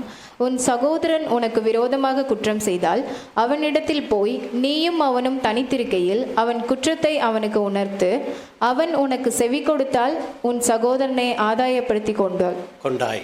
அப்ப அன்புக்குரிய சகோதர சகோதரிகளை பார்த்தீங்களா, இதுக்கு தான் சொன்னாரு, எந்த ஒரு தவறான அபிப்பிராயம் ஒருத்தர் மேல உங்களுக்கு வந்துடுச்சுனாலும் நேரா என்ன பண்ணுங்க, அவங்கக்கிட்டே போயிடுங்க. பாருங்க, உங்க மேல எனக்கு இந்த மாதிரி ஒரு தவறான அபிப்பிராயம் வருது, சரியா தப்பான்னு தெரியல, ஆனால் எனக்கு இந்த மாதிரி ஒரு அபிப்பிராயம் வருது, இதை பற்றி என்ன நீங்கள் சொல்கிறீங்கன்னு சொல்லி நேராக கேட்டால், ஐயோ பிரதர் நீங்கள் நினைக்கிற மாதிரியே இல்லை, இது நான் இப்படி நினைச்சு தான் அதை சொன்னேன், நீங்க தான் அதை என்ன பண்ணிக்கிட்டீங்க, தப்பா புரிஞ்சுக்கிட்டீங்க அப்படின்னு அவங்க அதுக்கு ஒரு விளக்கம் சொல்லுவாங்க. ஒரு சமயம் நீங்க சொல்லும் போது அப்படியா, ஓ அதுக்கு இப்படி ஒரு அர்த்தம் இருக்கா, சரி சரி நான் திருத்திக்கிறேன் அப்படின்னு கூட அவங்க சொல்றதுக்கு என்னவா இருக்கும், ஒரு வாய்ப்பாங்க அமையும். இங்க ஆண்டவராக இயேசு கிறிஸ்து சொல்றாரு, தனிச்சு இருக்கும்போது அவங்க கிட்ட போய் சொல்லுங்க. ஒரு சமயம் அவங்க புரிஞ்சுக்கலையா, அப்புறம் இன்னும் ஒரு 2-3 பேரை, ஏன்னா நீங்க சொன்னது அவங்களுக்கு புரியாம போகலாம், இன்னும் ஒரு 2 பேரை கூட்டிக்கிட்டு போய் சொல்லுங்க. அப்பயும் அவங்க புரிஞ்சுக்கலையா, அது அடுத்த பட்சம். அப்புறம் எல்லாருக்கும் அதை தெரியப்படுத்துங்க. அப்ப முதல் காரியம் என்னன்னா, நாம ஒருத்தர்கிட்ட ஒரு தவறை பார்க்கிறோம் அப்படின்னா அதை என்ன பண்ணணும், அதை அவங்க கிட்ட சொல்லி அதை சரி பண்ணிக்கிறதுக்கான முயற்சிகளை நம்ம இறங்குறோம்னா, அன்புக்குரிய சகோதர சகோதரிகளே, இந்த கொடிய காலத்துல நாம ஒரு ஞானமுள்ள வாழ்க்கை வாழ்கிறவர்களா தேவனுடைய பார்வையில காணப்படுவோம். ஆண்டவராக இயேசு கிறிஸ்துவை எடுத்துக்கோமே, அவர் இன்னைக்கு நம்ம வாழ்ற வாழ்க்கையா வாழ்ந்திருப்பாரு. பேதுரு, அந்த யூதாஸ் கிட்ட கொஞ்சம் கவனமாயிரு, அவன் தான் என்ன கடைசி நாள்ல என்ன பண்ண போறான், காட்டி கொடுக்க போறான், ஜாஸ்தி அவனோட என்ன பண்ணிக்காதீங்க, உறவு வச்சுக்காதீங்க, ஆள் சரியில்லை தெரியுமா, இப்படியெல்லாம் அவர் சொல்லிக்கிட்டு இருந்தாரா. நேராக போவார்.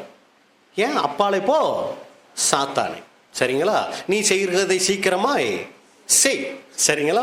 இவர் கண்டிக்கிறது கூட யாருக்கு தெரியாம போச்சு, மற்றவங்களுக்கு தெரியாத அளவுக்கு இவர் என்ன பண்ணிக்கிட்டார்னா கண்டிக்கக்கூடியவராக இருந்தார். அப்ப என்ன பண்ணணும் பிரதர், இதெல்லாம் எனக்குள்ள நிறைய இருக்கே பிரதர் அப்படின்னா, அதுக்குத்தான் தேவன் நம்ம எல்லாம் அன்பு வச்சு என்ன பண்றாருங்க, இதையெல்லாம் நமக்கு சொல்றாரு. ஏதோ இது நம்மளை குற்றப்படுத்தி நம்மளுக்கும் ஆவிக்குரிய ஜீவியத்துக்கும் சம்பந்தமே இல்லை பிரதர் அப்படின்னு சோர்ந்து போறதுக்காக கிடையவே கிடையாதுங்க. இதெல்லாம் நம்ம தெரிஞ்சுக்கும் போது என்ன பண்ணுவோம், அப்பா எனக்கு இந்த மாதிரி தவறுகள் என்கிட்டையும் இருக்கு, இந்த குணமெல்லாம் என்னை விட்டு நீங்கினா தான் நான் உங்க பிள்ளையா இருக்க முடியும், எனக்கு உதவி செய்யுங்கப்பா. இதை நம்ம பரிசுத்தாவியை கேட்கறதுக்காகவும் பரிசுத்தாவி பலத்துல தான் இதை மேற்கொள்றதுக்காகவும் தான் இந்த மாதிரி காரியங்களை எல்லாம் உணர்த்துகிறார் தேவன். அப்ப அன்புக்குரிய சகோதரரே, ஒரு ஞானமுள்ள வாழ்க்கை வாழணும்னா அடுத்தவங்க விஷயத்துல நாம தலையிடக்கூடாது கூடுமானவரை. அடுத்து நீங்க பாத்தீங்கன்னா, நம்மளுடைய பலகீனங்கள்ல பொறுமையா இருக்கக்கூடாது, அடுத்தவங்களுடைய தவறுகள் பலகீனங்கள்ல பொறுமை காண்பிக்கக்கூடியவங்களா நாம இருக்கணும். அடுத்தவங்க கிட்ட தவறுகள் பார்க்கிறோமா, அந்த தவறுகளை கூடுமான வரைக்கும் அவங்க கிட்டே நேரடியாய் சொல்லக்கூடியவங்களா இருக்கணும். ஐயோ சொன்னா சண்டைக்கு வந்துருவாங்க பிரதர், தேவனுக்கிட்ட சொல்லலாம், அப்ப இந்த மாதிரி அவங்க கிட்ட அந்த சுபாவம் இருக்கு, அது மாறுறதுக்கு உதவி செய்யுங்க அப்படின்னு நம்ம ஜெபிக்கக்கூடியவங்களா அங்கே இருக்கலாம். அடுத்து 4வது நீங்க பார்த்தீங்கன்னா, இந்த பூமியில ஒரு தேவனுடைய பிள்ளை ஞானமுள்ளவங்களா நடந்து கொள்ளணும்னா அவங்க செய்ய வேண்டிய 4வது காரியம், முன்கோபியாக இருக்கக்கூடாது. எடுத்ததுக்கெல்லாம் சட்டுன்னு வருது பிரதர் கோபம், அதெல்லாம் உங்களுக்கு வருதோ இல்லையா, எனக்கு நிறைய வரும் சரிங்களா. என்னன்னா நிறைய பேர் இந்த முன்கோபம் வர்றத பெருமையா பேசுவாங்க, அதைத்தான் நம்ம இங்க தவிர்க்கணுங்க. அது இயற்கை, ஜென்ம சுபாவத்துல முன்கோபம் நமக்கு வரும். ஆனா என்ன பண்ணோம், நான் ஒரு முன்கோபிங்கிறத உணர்ந்துகிட்டு அந்த மாதிரி வரும்போதே நம்ம அலர்ட் ஆகிக்கணுங்க, அதுக்கு தான் இது. அப்போ கூடுமான வரைக்கும் அதை தவிர்க்கணும். அப்படி முன்கோபப்பட்டுட்டோமா உடனே மன்னிப்பு கேட்டு பழகணும்னா இந்த சுபாவத்தை நம்ம ஜெயிச்சிடலாம். அப்ப ஒரு தேவனுடைய பிள்ளை இந்த பூமியில ஞானம் உள்ளவர்களா நடந்து கொள்ளணும்னா முன்கோபம் எளிதில் சினம் கொள்ளுகிறவர்களா அவங்க இருக்கக்கூடாது. ஏன்னா முன்கோபத்தை பத்தி நிறைய வசனங்கள் வேதத்துல இருக்குது, அதெல்லாம் நம்ம இப்ப சொல்ல போறதில்ல. என்ன காரியம்னு சொல்லி பாத்தீங்கன்னா, இந்த முன்கோபம் இருக்கிறதுனால நாம சொல்ல வேண்டிய நல்ல விஷயத்தை கூட அவங்க நல்ல விஷயமா எடுத்துக்க மாட்டாங்க. இந்த முன்கோபம் என்ன பண்ணிடும்னா, அந்த கோபத்தை தான் அவங்க முன்னாடி காமிச்சிருமே ஒழிய நல்ல விஷயம் நம்ம சொல்றோங்கிறத கேட்க விடாதுங்க. அதான் சகோதரர் சொல்லும்போது, முன்கோபத்தால் அவர்கள் சொல்ல வேண்டிய நல்ல விஷயத்தை சொல்ல முடியாமல் அல்லது கேட்கிறவர்கள் புரிந்து கொள்ள முடியாமல் போய்விடுகிறது. அதை இந்த முன்கோபம் தடுத்து விடுகிறது. ஒரு நல்ல காரியம்தான், ஆனா நமக்கு இருக்கிற முன்கோபம் அந்த நல்ல விஷயத்தை சொல்ல விடாம தடுத்துருது. இது ரொம்ப மோசமான ஒரு சுபாவம்.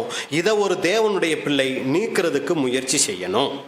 ஒரு சமயம் ஒருத்தர் முன்கோபமா இருக்கிறாங்க அப்படின்னா இன்னொருத்தர் அனுசரிக்கணும். இதை விசேஷமா பார்த்தா குடும்பத்துல கணவனும் ஒரு முன்கோபக்காரரு மனைவியும் ஒரு முன்கோபக்காரங்களா இருந்துட்டாங்கன்னா குடும்பம் நாஸ்தி ஆயிடும்.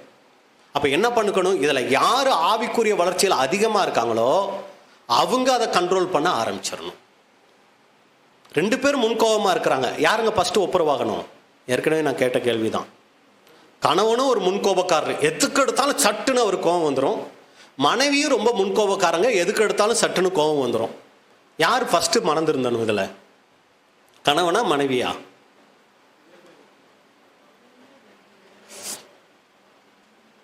யார் மனம் திரும்பணும்னா, யார் ஆவிக்குரிய ஜீவிதத்தில் அதிக வளர்ச்சியில் இருக்காங்களோ அவங்க தான் முதலாவது மனம் திரும்பணும். ஏன்னா அவங்களுக்கு தான் உணர்வு அதிகமாக இருக்கும், பரிசுத்தாவி அதிகமாக இருக்கும். அதான் நம்ம சொல்லிட்டோம், ஆவிக்குரிய வளர்ச்சி யார்கிட்ட அதிகமாக இருக்கும். அப்போ பரிசுத்தாவி அதிகமாக யார் பெற்றிருக்காங்களோ அவங்களுக்கு தான் ஃபஸ்ட்டு உணர்வு. என்ன இவ்வளவு சீக்கிரம் கோவப்படுற, எதுக்கு உடனே கோவப்படுற, அந்த உணர்வு அவங்களுக்கு தான் அதிகமாக இருக்கும். உடனே அவங்க சரி பண்ணிக்கணும். இவர் தானே ஃபஸ்ட்டு கோவப்பட்டார், வரட்டும், இந்த அம்மா தானே கோவப்படுச்சு, வரட்டும், அப்படி இருக்க மாட்டாங்க. ஆவிக்குரிய வளர்ச்சிக்குள்ளே இருக்கிறவங்க உடனே சரிம்மா விடு விடு விடு, இல்லைன்னா சரிங்க விடுங்க விடுங்க விடுங்க, அதை உடனே என்ன பண்ணுவாங்கன்னா சமாதானப்படுத்துறதுக்கான முயற்சியில் இறங்கிடுவாங்க. இப்போ கணவன் ஆவிக்குரிய ஜீவிய வளர்ச்சியில் அதிகமாக இருக்கிறாரா, மனைவி ஆவிக்குரிய வளர்ச்சியில் அதிகமாக இருக்காங்களாங்கிறத யாரோடைய பொறுப்பில் விட்டுறலாம், அவங்க பொறுப்பில் விட்டுறலாம். நீங்கள் குடும்பத்தில் காண்பிக்கிற அந்த ஒரு குணலட்சணம் நீங்கள் ஆவிக்குரிய ஜீவிதத்தில் வளர்ச்சியில் இருக்கீங்களா இல்லைங்கிறாங்கிறத அது நிரூபிக்கக்கூடியதா அங்கே மாறிடும். அப்போ கலாத்தியர் 5ஆம் அதிகாரம் 15வது வசனம். கலாத்தியர் 5ஆம் அதிகாரம் 15ஆம் வசனம். நீங்கள் ஒருவரை ஒருவர் கடித்து பட்சித்தீர்களானால் அழிவீர்கள். அப்படி ஒருவரால் ஒருவர் அழிக்கப்படாதபடிக்கு எச்சரிக்கையாயிருங்கள். 2 பேருமே கடிச்சுக்கிட்டீங்கன்னா சீக்கிரம் அழிஞ்சு போயிடுவீங்க. நீங்கள் ஒருவரை ஒருவர் கடித்து பட்சித்தீர்களானால் அழிவீர்கள். அப்படி ஒருவரால் ஒருவர் அழிக்கப்படாதபடிக்கு எச்சரிக்கையா இருங்கள். நீங்க அவங்கனாலையும் அவங்க உங்களாலையும் அழிக்கப்படாதபடிக்கு எச்சரிக்கையா இருங்க.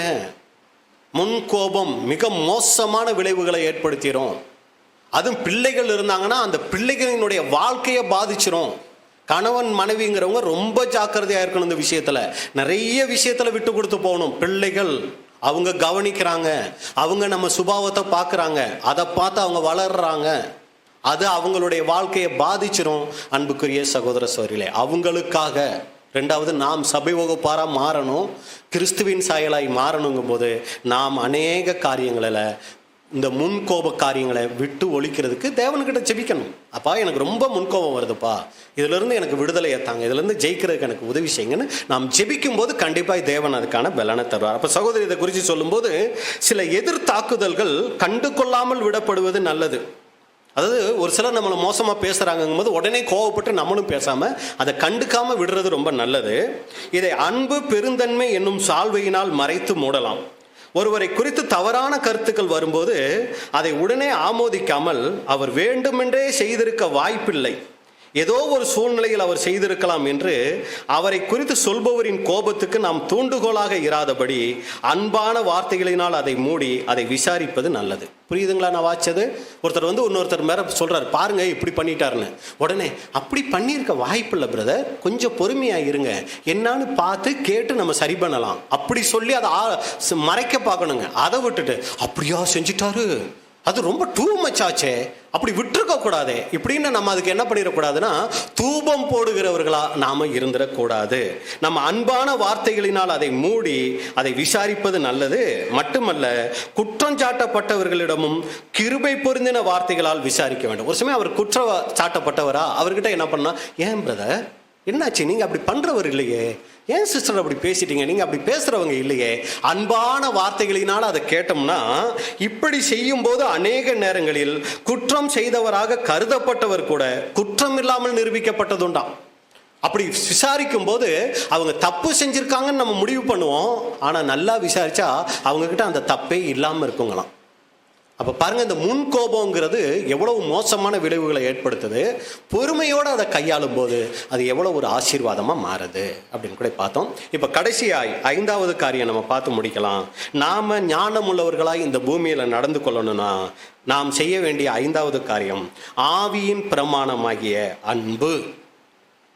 நம்ம இதை தாங்க அடிக்கடி ஞாபகப்படுத்திக்கிட்டே இருக்கணும். நமக்குள்ள எப்படி நம்ம உடன்படிக்கை செஞ்சுருக்கோம், அதை சரியாக செய்கிறோமா, உடன்படிக்கை வாழ்க்கை வாழ்கிறோமான்னு நம்ம யோசிக்கிறோம். அப்படி யோசிக்கிறோமோ அதே போல் என்ன பண்ணோன்னா அன்பு எனக்குள்ளே எந்த அளவுக்கு விருத்தி ஆகிக்கிட்டே இருக்குது, என் குடும்பத்தை எந்த அளவுக்கு நான் அன்பு காட்டுறேன், அடுத்து என் பக்கத்து வீட்டுக்காரங்க கிட்ட என்னுடைய அன்பின் குணலட்சணம் எந்த அளவுக்கு வெளிப்படுது, நான் வேலை செய்கிற இடத்துல எந்த அளவுக்கு அன்புள்ளவங்களாக இருக்கிறேன், இந்த அன்பின் குணலட்சணம் எனக்குள்ள எந்த அளவுக்கு இப்போ விருத்தி ஆகிக்கிட்டு இருக்குங்கிறத நம்ம அடிக்கடி என்ன பண்ணோம்னா செக் பண்ணிக்கொண்டே இருக்கணுங்க.